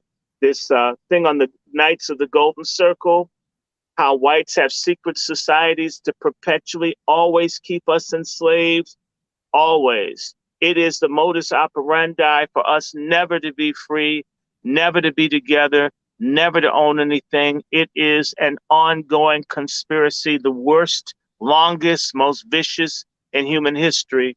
Knights of the Golden Circle, Secret Empire, Southern Succession, Civil War. They planned it, and they're still running it. The end game is that we're all face down on the pavement of human history, and they run all the way to the bank saying, yes, we took them down, man, woman, and child, and got to live and talk about what we did to them. Now I'm ready for questions, and forgive me for talking fast. Let's talk about it. White supremacy, reparations. Let's deal with it. Let's deal with it. We got a lot of people. Yes, indeed. We got a lot of blockers in the way of reparations. Yes. Notably, black politicians. Some people. And black preachers. Black preachers. Black preachers. Yes, Mr. Brown is really getting on my nerves lately. Well, Amos Brown, you have to name him. He's an awful person. He's Kamala Harris's pastor. He's friends to Jesse Jackson. He's Boule and the A-Phi fraternity. He is an awful person, and he's from Mississippi. And I hate to say it, a lot of times they get people from these deep South places that are super self-hating black folks, and they're bigger coons than the folks from the urban ghettos that are. We already had coons, but they bring a Southern coon, sort of like what happened in Philadelphia. I'm not calling names, Sister Keisha. I'm not calling names, Sister Keisha. They brought one to Philadelphia. You know what I'm talking about. Pam Africa's here to tell you they can bring somebody from somewhere, and like they say, can't nobody do me like Jesus. Can't nobody do you like a deep Southern coon in a big Northern city, or a Midwest coon like Lori Dykefoot in Chicago. I mean, and sometimes you have an indigenous one. Right now, as I'm speaking to you, here in DC, and Sister Keisha, oh my God, I need you guys. We're launching our effort to get reparations for Blacks here in DC. And Sister Sean, who I want you to come on her show, she has a show called Sister Speaks, and I was the one that came up with the show name. It is a lie that I don't love Black women. I just don't like sellout Black women the same way I don't like sellout Black men. And if you're a sellout, I don't care. Like I told you, I don't talk to certain family members. If you're a coon, I don't know you. Wake the hell up. I'm going to go further to say to you that they're literally creating a fake reparations program for DC. And we have a mayor that looks like Arsenio Hall with makeup on, who has been like destroying the Black community. And we also have other Black people. They are selling us out. Do you know that the illegals, any of you could move to DC, and 2 months from now, you'd have the right to vote. You can vote in Washington, DC, if you're from North Korea or Communist China, if you're here for 30 days. This is what these coons here have done to destroy the Black voters. Up in New York, you guys have fought against this, but this passed by here because I've told people about the biggest drug on the street of the DC area is government jobs.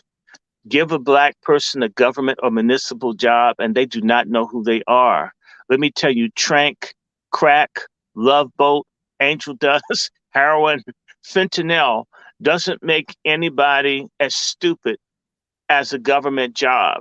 And DC, Black folks have had government jobs since the 1790s. In case who? Benjamin Banneker was a government employee, my friends. That's before 1800. So a lot of Black people here are spoiled. Black folks here haven't had to fight like y'all did in New York to get jobs with Con Edison and the omnibus company when Adam Clayton Powell and them were marching around. Black folks have had government jobs since the 1860s here and before. And so it creates a complacency. Washington, D.C. is like a Walmart supercenter of plantation politics because people here are so comfortable. They're so established until they don't even see, for example, right outside of D.C. is a place called Prince George's County. These people hire Filipinos to teach Black kids that they hate and wouldn't hire someone like me as a substitute teacher, but will take a Filipino. They're getting rich. And you can you imagine? They don't teach Black history in a county that's 80% Black. I mean, they don't really celebrate Juneteenth or anything. Because they've got government jobs, they have big, ugly, cheaply built houses, and you know what I'm talking about, Sister Keisha. I Negroes in do. Maryland, and then they have that bald headed dude. He looks kind of moist, and he's always smiling with tight clothes on. They have a new governor. I'm just saying to you, look, I'm a psychologist or phagocologist, and when I see something, Sister Keisha, wasn't I talking about Obama and other people? Doesn't it always come out to be true? Doesn't Absolutely. it? Okay. Now, Just to let you know that Brother Mike Graves, he says it's a great joy to listen to the brilliance of warrior scholar Dr. Randy Short, a true friend. well, I want to be a warrior, and I want to introduce you, Sister Keisha, to my friend, Brother Johnson, who I believe is a cousin, who is a certified weapons expert. I know a couple of them, and I want to network us because we've got to. I am no longer going to talk. I'm going to learn how to operate firearms. We have to. There was a Latino sissy banging on the door, trying to intimidate my mother, and he's lucky I was asleep because I have a machete in the house. I told you I'm part Jamaican. I mean, but anyway, I'll just tell you, he parked in my mother's handicap space, right? And I had his car towed, and he got a punk Latino officer. And I told him to get out of my house, and that I worked for ABC News as a consultant. You know, I called ABC with the cop in my house. He ran out. So we have to protect our homes. They're after us. And on top of that, our Black criminals are subversive as well, as they don't have sufficient people like Brother Michael Graves and 100 Blacks in law enforcement that care. They have law enforcement agencies that are full of race soldiers and people who hate our guts. And so we need to protect ourselves. And Sister Keisha, back to your questions. I just want to say again, I've gotten so much love from the people in Brooklyn.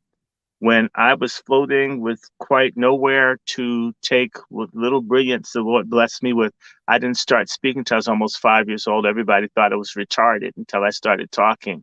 Then people wish I was retarded. They wanted me to be retarded then. So, you know, you can't win for losing.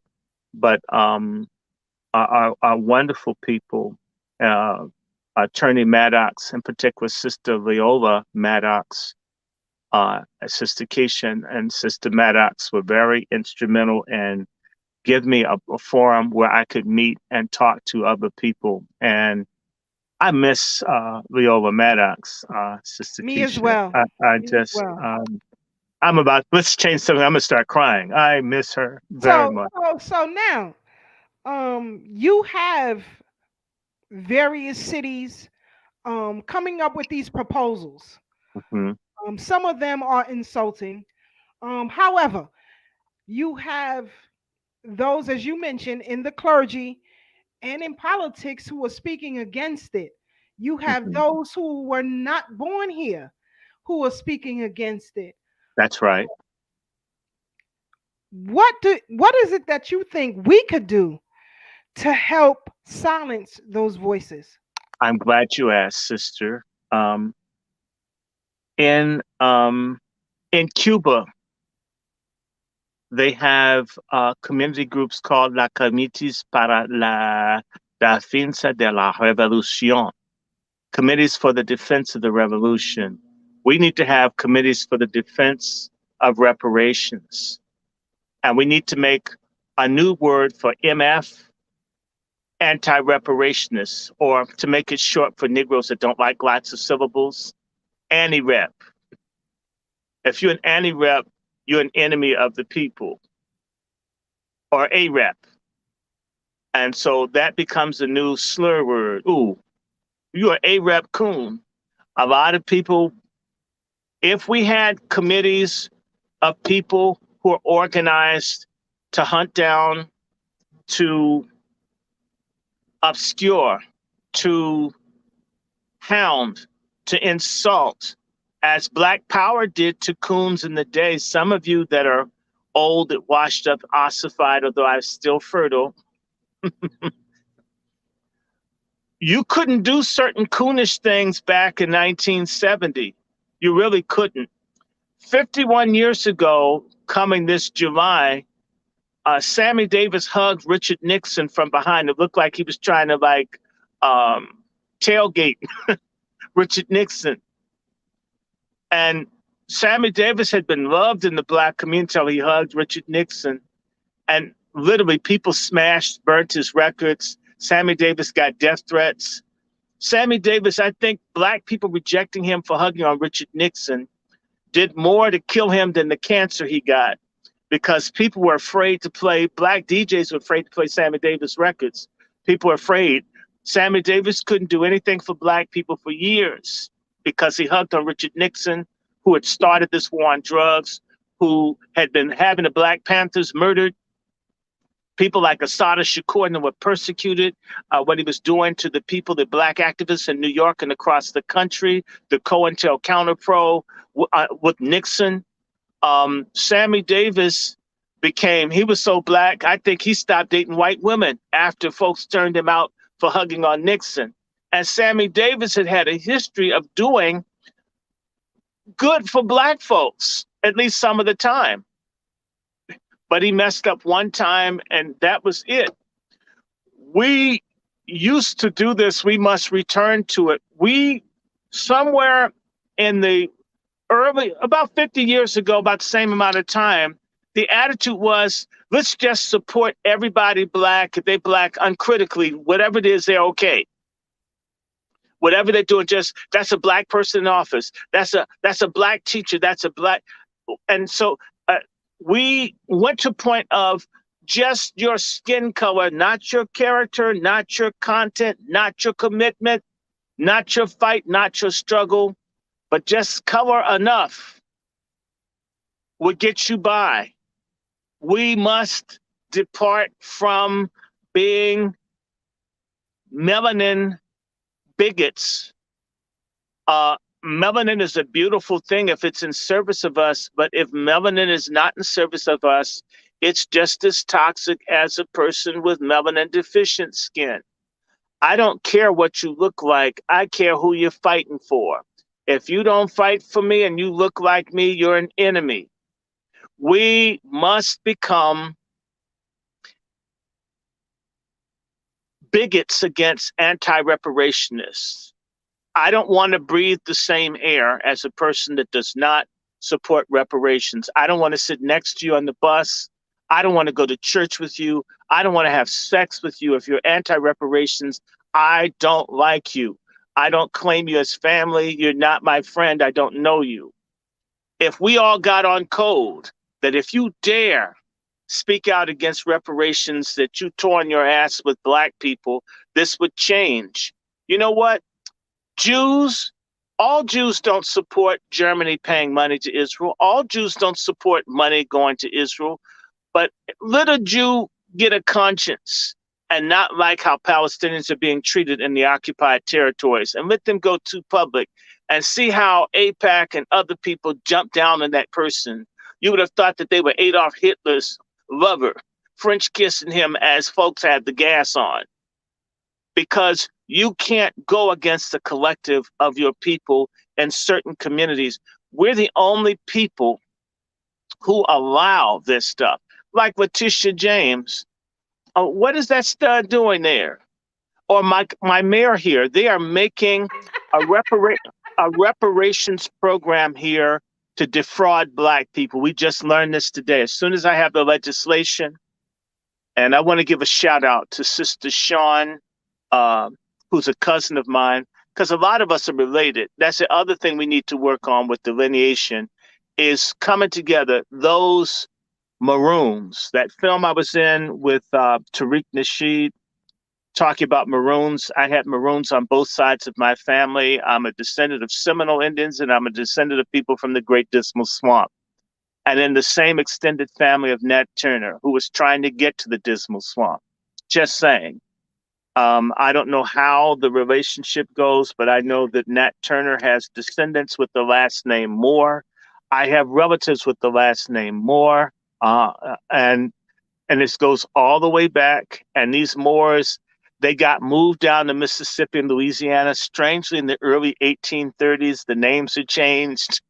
And we all have this history that somehow Nat Turner's extended family got sold to Louisiana, Mississippi after the Nat Turner Revolution. And so you need to know who you are and find the other Maroons.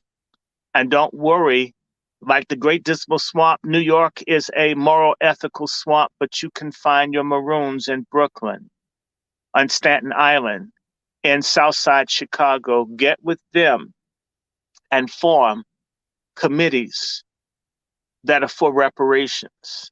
And one of the things that we have to start doing, part of reparations starts with us. Part of what must be repaired is our identity as men, women, and as a people. There's a term called ethnogenesis. It's very easy. Ethno, genesis, birth of. We have to recognize that we are unique, special people. Why do we find Jamaicans difficult? Because Jamaicans recognize themselves as a people. Whether they get along or not, that's one thing, but they recognize themselves as a people. I have a fundamental issue with Pan-Africanists, not because I'm not for Africa or Africans, but they're so busy emphasizing our Africanness, which is what, 56 different countries? It depends on how you slice it up. It could be more, all the borders that white folks made. But anyway, Africa has over 50 countries. When you just say you're just an African, I could not say that on the African continent. Africans would be offended. What kind of African am I? We must know who we are, and we have to understand this special uniqueness about us, because that's the foundation of a struggle. And one thing that I beg us to do is to recognize that we're both and, not either or. Like, I'm fake and real Jew simultaneously. It's not my fault. It's called heritage. We are Aboriginal Americans, and we Africans too. I'm both and. I don't am hate both one more. and, I clearly. love both. I love both and.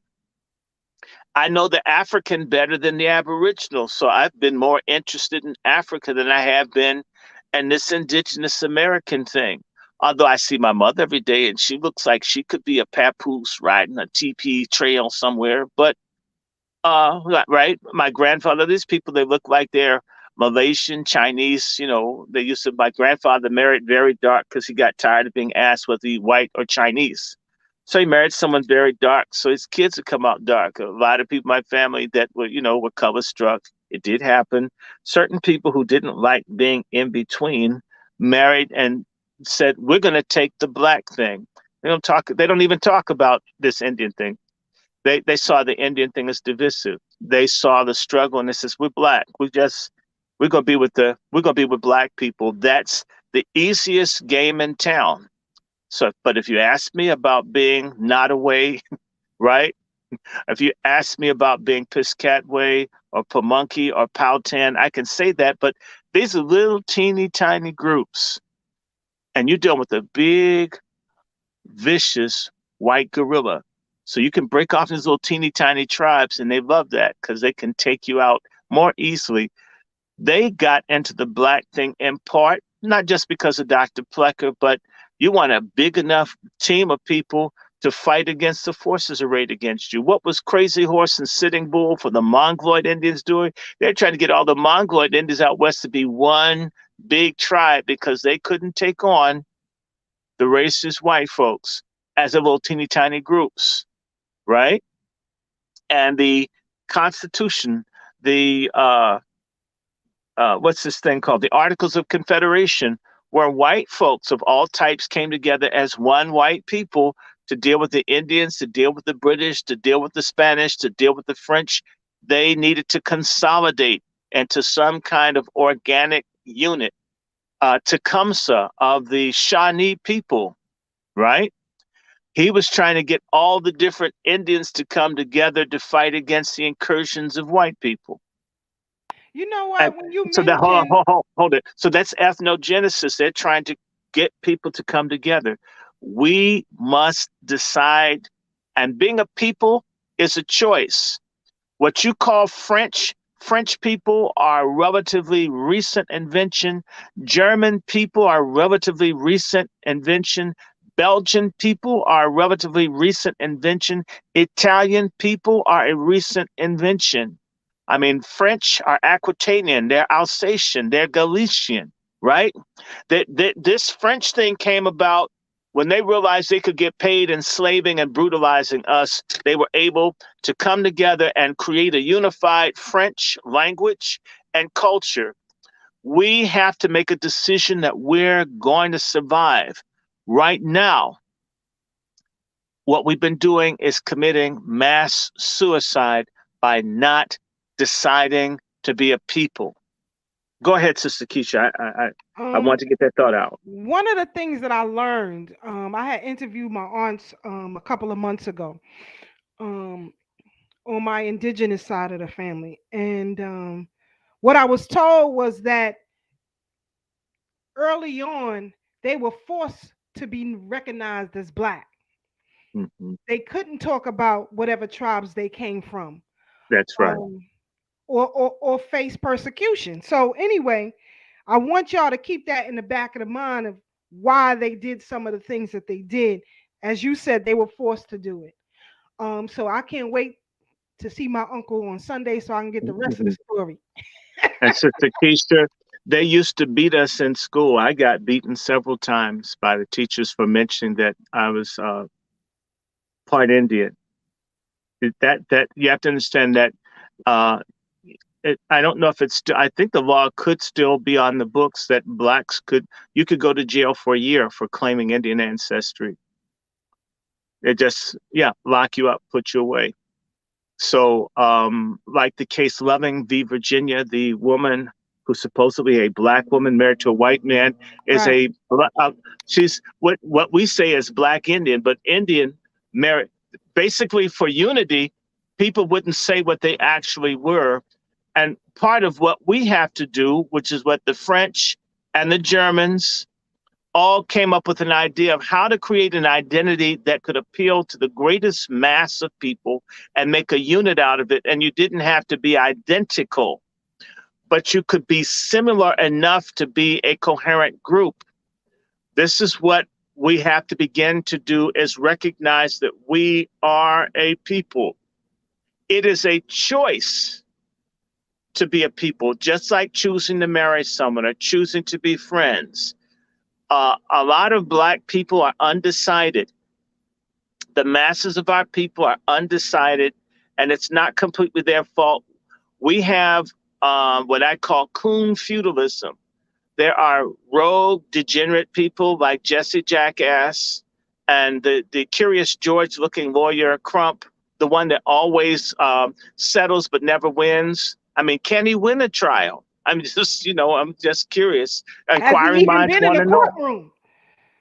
Well, he sounds more like, remember Little Rascals? I mean, Stymie has better diction than Crump. Okay, I'm serious. I would hate to have, that movie Great Debaters? Damn, they wouldn't have made $1 had he been the star.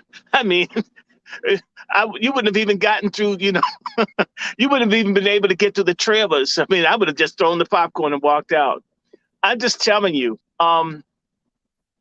alfalfa and buckwheat they could be CNN anchors before I'd put this dude on TV. Oh my God, I cannot. Mushmouth Crump. It is what it is. It is what it is. And he looks like Curious George, although he has nice clothes. Agreed. So, forming these committees, to You could start. You guys already have a crew that I should put my hat on. I've kept my hat, my political hat. I feel like getting it. Yeah, I'm gonna get it. Give me 1 second. I'll be right back. go I get have your my hat. hat. Brother Black, Sister Marcy, your thoughts on what Dr. Rodney Short is talking about? Is he right? Is he wrong? Is he crazy? What's going on? He right. He right on top of right. Form committees wherever you are, because we need to really align with what's going on, right? We already know what's going on, but there's too many little players playing the wrong game on our behalf, like I understand that the fight for reparations here in America doesn't come back to me, but I'm going to fight with my brothers and sisters. My Well, fight is actually, it elsewhere. does. Let me tell you why. Because if we attain it here, it's easy That's for right. everyone That's else. right. That's right. And that's where I was going with it, right? So I'm going to support you. I'm going to help you fight because that's the support, right? So in the tail end, you're going to come back and be like, yo, we're knocking on your doors. We achieved it here, and now you deserve it as well. That's what we need. That's what we need to understand. And unfortunately, there are too many groups out here that aren't really understanding that it's a larger fight than just this little microcosms that they're picking, and they're like, it's just going to be for me, and and then you don't have no plans for the funds. So that's another story. But the good doctor is back, so I'm gonna step out. I see No, he rocking his Freedom Party hat now. He rocking the no, Freedom I Party hat. didn't throw it away. It's treasured. As you can see, I still have it. You gave this hat to me about what, 7 years ago, Sister Keisha? Yep. I never got my Viola Maddox shirt. I'm still bitter with that, brother. Forgive me. He don't realize how much this shirt would mean to me. That just had me so hurt. I didn't have much from her, so I don't know. Maybe I'll grow out of it this year. I'll let it go. But I enjoyed the time I spent with y'all going to New York. Let me tell you, with the committees for the defense of reparations, we could do something like Tupperware and have reparations parties where you teach people what reparations is, how to set up your own group. And man, we could be doing merchandising and all, and showing people how in every city and town and state, when people get together, and even a coon church. Uh, in fact, part of the committee, don't go to a church with a pastor that doesn't support you getting a check. That coon wants 10% of your money when you don't have 10%.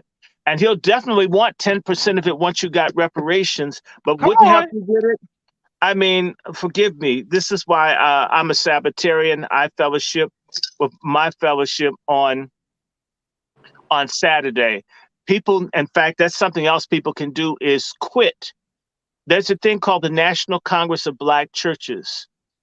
They claim that they've got 20 million or so people, and one of their big leaders is that fat, greasy Reverend Barbecue.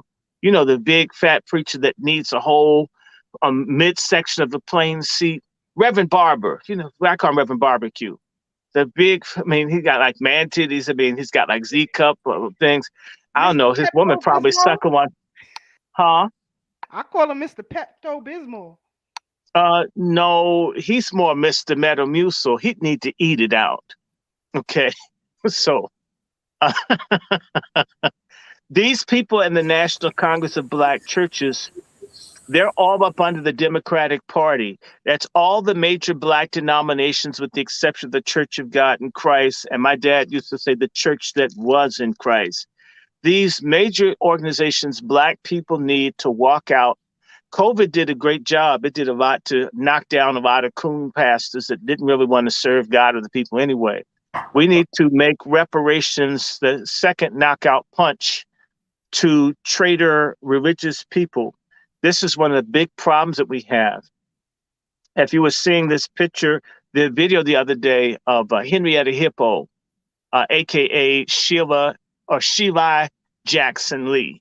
Yeah, Miss She's wanna running be for mayor now. Well, if you've ever seen her without makeup, I saw her in the Rayburn building without makeup, and she had on flip-flops or something. And I thought that she was an extra from the crack scene and Jungle Fever. I was going to give her the change in my pocket. She looks that bad without makeup on. I'm just saying, I didn't know who the hell she was. and it turned out it was her. I mean, and she didn't even have a little ugly hair piece that looks like she balled up some weave she found at the bus stop. And she's been wearing that stuff for years. I mean, I would love to see her not be in Congress, and I wanted to lose in Houston too.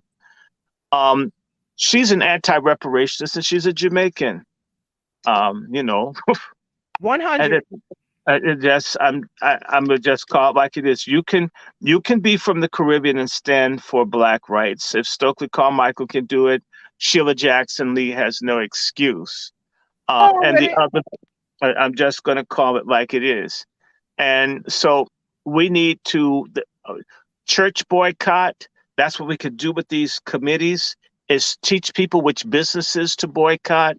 We could organize bank runs. Do you realize all we need to do, and there are enough of you guys in New York, find a Wells Fargo or some bank and get a couple hundred Black folks to look like they are going to try to take their money out, and put it up on social media that there's a bank run at Wells Fargo.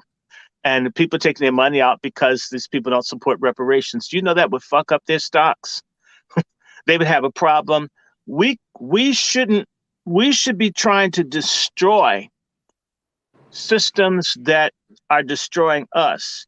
When Black people ran away from slavery or destroyed tools or let the cotton freeze or whatever, they were making the plantation system economically infeasible for the people that enslaved them. We've made it feasible for people to genocide us. We are investors in our own extermination. It is time for us to divest in our elimination and erasure. And it doesn't take a whole lot. If there were 3 or 4 or 5 million enslaved people, and say 50,000 ran away every year, that 50,000 was driving them crazy. It's never going to be everybody, but make certain, damn it, that one of them is you, that's giving some stress back to the system. Trust me, we formed a group here called the Chocolate City Coalition. That's right. It's a few of us already. And I'm hoping that we're going to go from there. The Chocolate City Coalition is going to build what I'm calling the Kool-Aid Party. White folk have tea, Black folks drink Kool-Aid. And for broke Black people like me, we drink Kool-Aid. When the summertime you go to your aunt's house, they didn't have juice and milk for everybody. You had Kool-Aid. And if they were smart, you put some lemons, some lime, or some pineapple rinds in it to make the Kool-Aid taste, to get rid of the chemical taste. We have a Kool-Aid party. It's neither Republican or Democrat, but we want, pardon my language, MFM, which stands for motherfucking money. Everybody has to get MFM. That's my word. Okay, we need, in fact, if all of us put MFM in your mouth, when you're really angry, I was going to give that. I didn't get to give a full speech like I want to at the reparations rally, but there was a great Black woman who used to use the term MFM. The person who I'm copying, who is my favorite singer, is Mahalia Jackson. And when Mahalia Jackson would go to Black churches, she would sing and people would come and these coon preachers wouldn't pay her. And she would carry around a little gun that she would put to preacher's head and demand her MFM. I learned this story from my Jamaican godfather in Boston. She wanted her MFM, and that's how Mahalia Jackson died with more money in the bank than her friend Elvis Presley. Can you imagine? Mahalia Jackson died in 1972 with about $7 or $8 million. Elvis died in 1977 with $4 million. That's right. Seems like Mahalia had almost had to charge financially to get King out of jail. If you doubt it, heed their voices, which turned into a major case. But we'll talk about that at a separate time. Yeah, Mahalia Jackson. In fact, I want to emphasize, I always raise hell with, because I know what it's like to meet Daisy Bates, to meet Mrs. Shabazz, to meet Rosa Parks, to be adopted by Irene Morgan, to work with C. Dolores Tucker, to work with Kalia Clark. right? I came up around and dealt with great Black women. That's the other part of it. We must have feminism out of our community. Feminism is destroying the Black race. Feminism has brought in transgenderism. It's brought in this gay thing. And this is riding on the horse of women's liberation. We need a movement, what I would call B1 women's rights. We need Black first women's rights, and all of we Black men need to get behind that, because women have to have rights, access, opportunity. I'm for that 100%. But I don't want a foreign group of anybody talking to our women or confusing us or targeting our children through impressionable sisters. Feminism has to be driven out of our community, and Black women have to be the ones to lead the charge to regain motherhood, sisterhood, wifehood, right? Femininity. All of this has to be part of it, because a lot of the reason that Black men are mediocre and sorry, many of us are, I'm sorry, brothers. I call the term fagonist. A fagonist is a male simp feminist. A simp feminist is a fagonist. He may be heterosexual, but his worldview is gay. His worldview is a stud view. He is basically, his sexual preference is straight, but his worldview is queer. We don't need fagonists, and we don't need feminism in our community. It has to go. And by the way, when Black women are feminine, and like Sister Keisha and others, Black men will want to fight. You can fight for women that you love, respect, and honor more than Black women that you see working for the other team, or would rather be with Cardi B than to be with Ray Ray, JJ, or whoever else we're going to call ourselves. Part of what they have done to prevent reparations is to promote a moral, ethical rot and spiritual desecration of our people. And they've put the women and children on the front lines, and the men they've put in jail, and then they can get the men to fag out in prison. That's the other thing for reparations. I'm going to just say to you, we must recapture our soul. The drugs, the pharmaceutical psychotropic drugs and other things, the alcohol, the bad music, the bad food, is to kill the souls of us as a people. We must regain control over what we eat, what we think, what we listen to, who we're sleeping with. And that's the internal reparations. As we come together, and I'm not talking about everybody, but a critical mass of us come together in self-love, repair, respect, honor, self-defense, and people having a clear idea of right and wrong, then we have a real movement. And another part of fighting for reparations is to destroy what is called defeatism. A lot of Black people are defeatist. I don't like Joseph Stalin, the mulatto dictator of Russia, and people in Georgia know this. Some of these people, they're not all white. Even Russians know this. He had two orders, 227 and 224. When the Russians were fighting the Germans, if you surrendered, they would put your family in jail. You fight to the death, or we're going to take it out on your family. That was 224. 227 is when you're fighting the enemy. If you retreat, we shoot you on the spot. Either you're going to fight or you're going to die. We have a lot of cowards and traitors in the Black community. They're defeatists. In the military, I don't know if you know, this is part of the United States Army Code. If you spread news that you can't win, they have the right to take you and execute you in front of other soldiers to show people who don't have any smoke for the enemy will smoke you. We're the only people that excuse tragedies like Michael Jordan, Oprah Winfrey, Gayle King, all the Black celebrities and stars. This despicable Dwayne Wade, I hope he didn't rape his own son.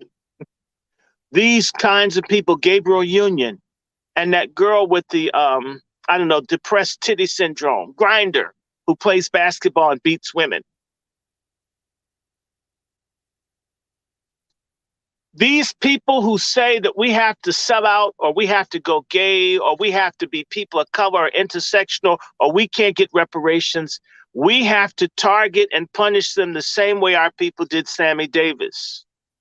The same way the people, the black people turned on Dykefoot in Chicago. We have to show people, if you don't care a damn about us, for shizzle, we don't care a damn about you. I don't care how much money you have. I don't give a damn. I don't care if you're a nigger preacher. Oh, sorry, you don't like that word. I don't like coon preachers. None of them. I don't want anything. We have to begin when there was Black Power. Do you really think everybody stopped processing and putting lie in their hair because a change is going to come and soul music came out? No, there were people like Sister Keith that said, you know, you look like a greasy beaver with that conch in your hair. You know, a real black man. And by the way, your sisters, I would never sleep with the man that would conch his hair. There were dudes started going natural overnight. People shaving, I'm shaving my hair off, baby. We have to coerce people. An army requires coercion. You're not going to march in order if you just left to yourself. You have to be trained. You have to be disciplined. We need discipline in our community. We're out of order. And so you couldn't run for office. What these committees could also do is you can't even hold a public office if you don't have a strong statement for reparations. Do you know they have this thing called the Gertrude Stein Club and other things? They have these gay clubs all over the country. You have them here in DC. You can't run for office in DC without meeting with the gay community. You have to support everything gay if you even hope to run for office. Why don't we do this? Latinos have people saying that you have to give stuff to people in the country unlawfully, or they won't support you. And yet we don't put demands before politicians, and not ultimatums. I'm trying to teach my group now. They're saying that they're going to let us come to the hearings on this reparations crap that they pulled together when there were reparations proposals put before the city council 2006, 2014, 15, 16, and in 20. And now they've got a white supremacist one that they're going to let us with no input from the people who were enslaved here, huh? And we get to come to the hearing. To hell with that. I told them we need to demand it now. And if not, we need your help. We need to take actions. We need to take actions against, again, not just preachers, politicians, stars, celebrities. I love Stephanie Mills, but Stephanie Mills back in the day went and performed at Sun City in South Africa. A lot of people don't know that one thing that really messed Stephanie Mills up is when Black folks had smoke around South Africa. Stephanie Mills went to Sun City and performed, and they turned her out in Philadelphia. It was never quite the same for Stephanie Mills, and the Black folks came out and said, "We hate you, bro. What are you doing over there? Who the hell you think you are? Why do you think that Tina Turner is over in Europe, her confused self, and how she started just doing all white rock stuff because she was going to South African people after Tina. We did this for Black people in another country. When are we going to do it for ourselves? We've wiped everybody else's ass, and yet we're trying to pick our booties. When are we going to wipe our asses? It's a pitiful race of people that think their enemies are going to wipe their ass and give us enemas too. Really? I agree, It's my time for brother. us to take care of that. I agree, my brother. We have come to the end of our program. Always know that this is your home as well. Whenever you got something, you know you could come through or hit me up and let me know what's going on. And I got your back. Appreciate you coming in.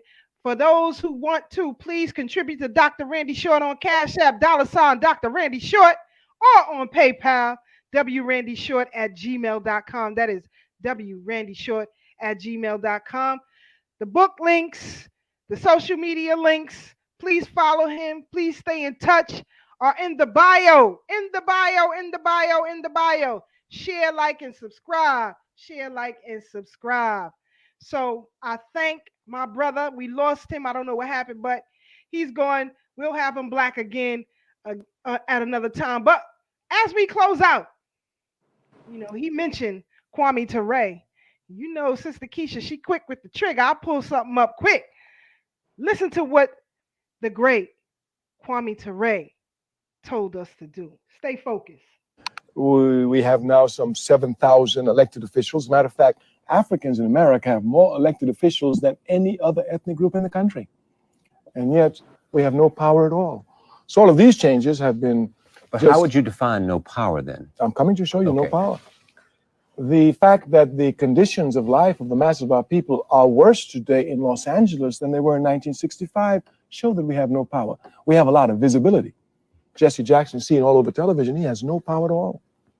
None whatsoever. So they give us visibility, but no power. So the conditions of the masses, because there's no power, becomes worse, not better. But I don't think Kurt Smoke would say he has no power, the mayor of Baltimore. He has no power. Why would you say he has no power? Well, let me talk about that. Okay, but wait, let me just say, I'll come right to it. Why would you say he has no power? He's the mayor of Baltimore. I mean, he's trying to do things to affect not only African Americans, but other Americans in Baltimore. I'll tell you why he has more power than... I'll tell you why he has no power. Okay. For us, power can come only from our organized masses. All of our power to bring change in this country come from mass struggle. That's clear. So if the power comes from mass struggle, it is clear to change things. Political power can only come from the organized masses to ensure those changes. And since the masses of our people are not organized, he can have no power at all, none whatsoever. If he does, where's his power base? It certainly is not the masses of his people. And if it's not the masses of his people, the power base must be used against his people. Again, the great ancestor made it very clear, made it very plain. There is no confusion on this side of the street. Again, we are at the end of our program. We're going to give our final closing comments, and we are out of here. Sister Marcia, Africans on the rise. What's good, sis? Well, I want to thank you for allowing me to listen firsthand to Dr. Randy Short yet again. We did this once before a long time ago, but this was very powerful. I can't thank you enough for reawakening some passions and desires. And I hope our listening audience hears something that can resonate with them to move them forward on our quest for liberation. I'd like to thank you all again for having me on Third Black Talk. And like I always say, may time flourish. It's for us. Thank you, Sister Keisha. Definitely, Brother Black Smith. Telling you, just like Randy Short, what's up, he y'all? too have been telling y'all, letting y'all know what it is. Whether you pay attention or not, it's totally up to you, Brother Black. Yeah. Well, Sister Keisha, I got to make a confession. Brother Randy Short done dropped it so hard, he done gave me the license to break food next time I come on the show. So don't blame me. Blame the alcohol or the man who went a long way into letting me do what I do. But real talk, y'all. Yeah, Dr. Short, I appreciate you. Thank you. You really dropped some real knowledge, some jewels. I love it. I love it. I love it. Can you just... instead of me talking, I come on every week. So I want to ask you a question. Can you shortly elaborate on the Trump indictment and what it means to us as a Black people? I'm here. Can you hear me? Yep, we got you loud and clear. Yeah, we can hear you. I can hear you. Okay. Well, wonderful. I adore Donald Trump. Not so much. Donald Trump is like the unintended consequences of the Trump presidency is good for Black people. Not so much the policies. Nobody's going to do for us like we do. But what is good about I don't want Trump to be indicted. However, when white people fight each other, that takes pressure off of Black people. What Donald Trump has done is highlighted the fissures and divisions that whites have amongst themselves. And he's also done more to put guns in the hands of Black people than Huey Newton, Nat Turner, Frederick Douglass, or any of these Black rifle groups. That Donald Trump and the energy that he's brought to the country has caused Black people to think about everything from farming to land to reparations, unlike any other person. So as Donald Trump is targeted, he hasn't done anything worse than Biden, Obama, or Bush. So I don't know what he hasn't done to please the white elite, that they've got more smoke for him than any president since Nixon. And we know that Nixon refused to do certain things that the elite wanted him to do, and they turned on him because a lot of these presidents are more dirty than Nixon, and nothing's been done to them. So I think that Trump's indictment, I don't think they really have anything, but I'll just say to you, that prosecutor, Bragg, I would like to change the first two consonants to his first name and put another consonant there. You know which one, Sister Keisha. I'm telling you, that guy he's more moist than a pack of wipes. I'm just telling you. If you look, there's something wrong with that, brother. I'm telling you, I'm from DC. And I looked at that, and I've seen a succession of people that are from the alphabet community that seem to have a special hatred of Donald Trump. That's one thing. The other thing is that's going to fall apart, and the attacks on Trump, unless they assassinate him or something else, he's going to have a major landslide. What Black people need to do, in particular, Black women, stay out of white people's fights. That Black woman that got shot in the head in Philadelphia by the cop yesterday is a sign that I've been saying to people that the days of Black women, I'm talking about the traitor, pork chop feminist Black women, of being enemies of their own people. They no longer need Black women to take Black folks down. They've got Latinas, Asian Pacifics, illegals, and everyone else. So Black people's fixation on Donald Trump, which is sad, we're not looking at the eviction crisis in which millions of Black women and their children will be homeless. The real issue is what's being done to us. And what's interesting is Donald Trump, with all of his issues and whatever you think about him, at least had a proposed platinum plan exclusively for Black people. The people on the other side didn't even try to mouth that they would even give us something. And we know Donald Trump doesn't tell the truth to his own wife, but at least he was trying to lie. It's sort of like ladies being in a relationship with a dude and you can smell another woman's lipstick on him and stuff, even though he's washed it off. But if he didn't, like, throw it up in your face, yeah, I messed with another hoe, that he would lie to you would mean that he doesn't want to just come in your face and diss you. Now the Democrats openly let us know that they hate our guts, and we're acting like, because you know what, let me tell you something. What the Democrats do, they're like a dude that cheats on his wife, and he's with strippers and all, and their perfume and cologne gets all over him. So what he does is goes to the gas station and gets a little gas on his clothes to cover up the smell of the stuff off the strippers. But you know what? There comes a point where if I were the female, I would think if he kept smelling my gas, he must be screwing a gas station attendant. Okay. When are we going to figure out that they're screwing someone behind our backs too, and they're screwing us? So I don't think Donald Trump had any Russian collusion. If they had it, they would have put it out. It's very clear that what's his name? Hunter, I call him Blunder Biden, is a pedophile who may have even had sex with an underage Obama daughter. That this man has pictures of his penis and M&Ms and all this stuff, and they're doing stuff with the Chinese and all these other people, that these other folks are more corrupt than Trump ever could be, as hard as that is to believe with you guys being native New Yorkers.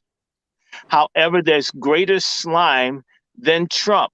If they really had Trump, they would have compromised him more thoroughly, and therefore they wouldn't have minded him. There's something about him that has not fully yielded to the dark side, as dark as he can be. Whereas they completely look at Joe Biden, he looks like a geriatric version of the character Stork from the movie Animal House. He does. He's clearly sick and out of his mind. And we're talking about a president who gropes the penis of a Black boy 1 mile from the house that I'm sitting in, and the whole news thing doesn't even acknowledge that they saw him do it. They have it on camera. This man is a sick deviant. So what is it that they want? If you start looking at the deviants, like this guy who's in Health and Human Services that looks like a bathhouse drag queen that's had one too many things of crystal meth. They're in charge of Health and Human Services. All this deviance is being pushed by the Bidens. They're trying to destroy this country.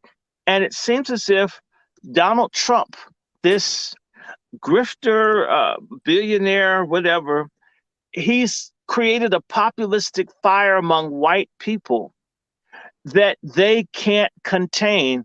And we shouldn't try to get in the middle of it, because when did black folks, at least in theory, get free?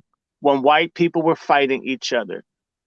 Absolutely. We should just let these people fight each other and run off to your dismal swamp or to the Everglades. Let us come together and take this Trump phenomenon as a wonderful time for us to heal, come together, to rearm, to reunite, to reconcile. Because I'm telling you, as the white demographic shrinks in this country, the white South Africans, no matter how small their number was relative to the blacks, the smaller it got, the more vicious they got.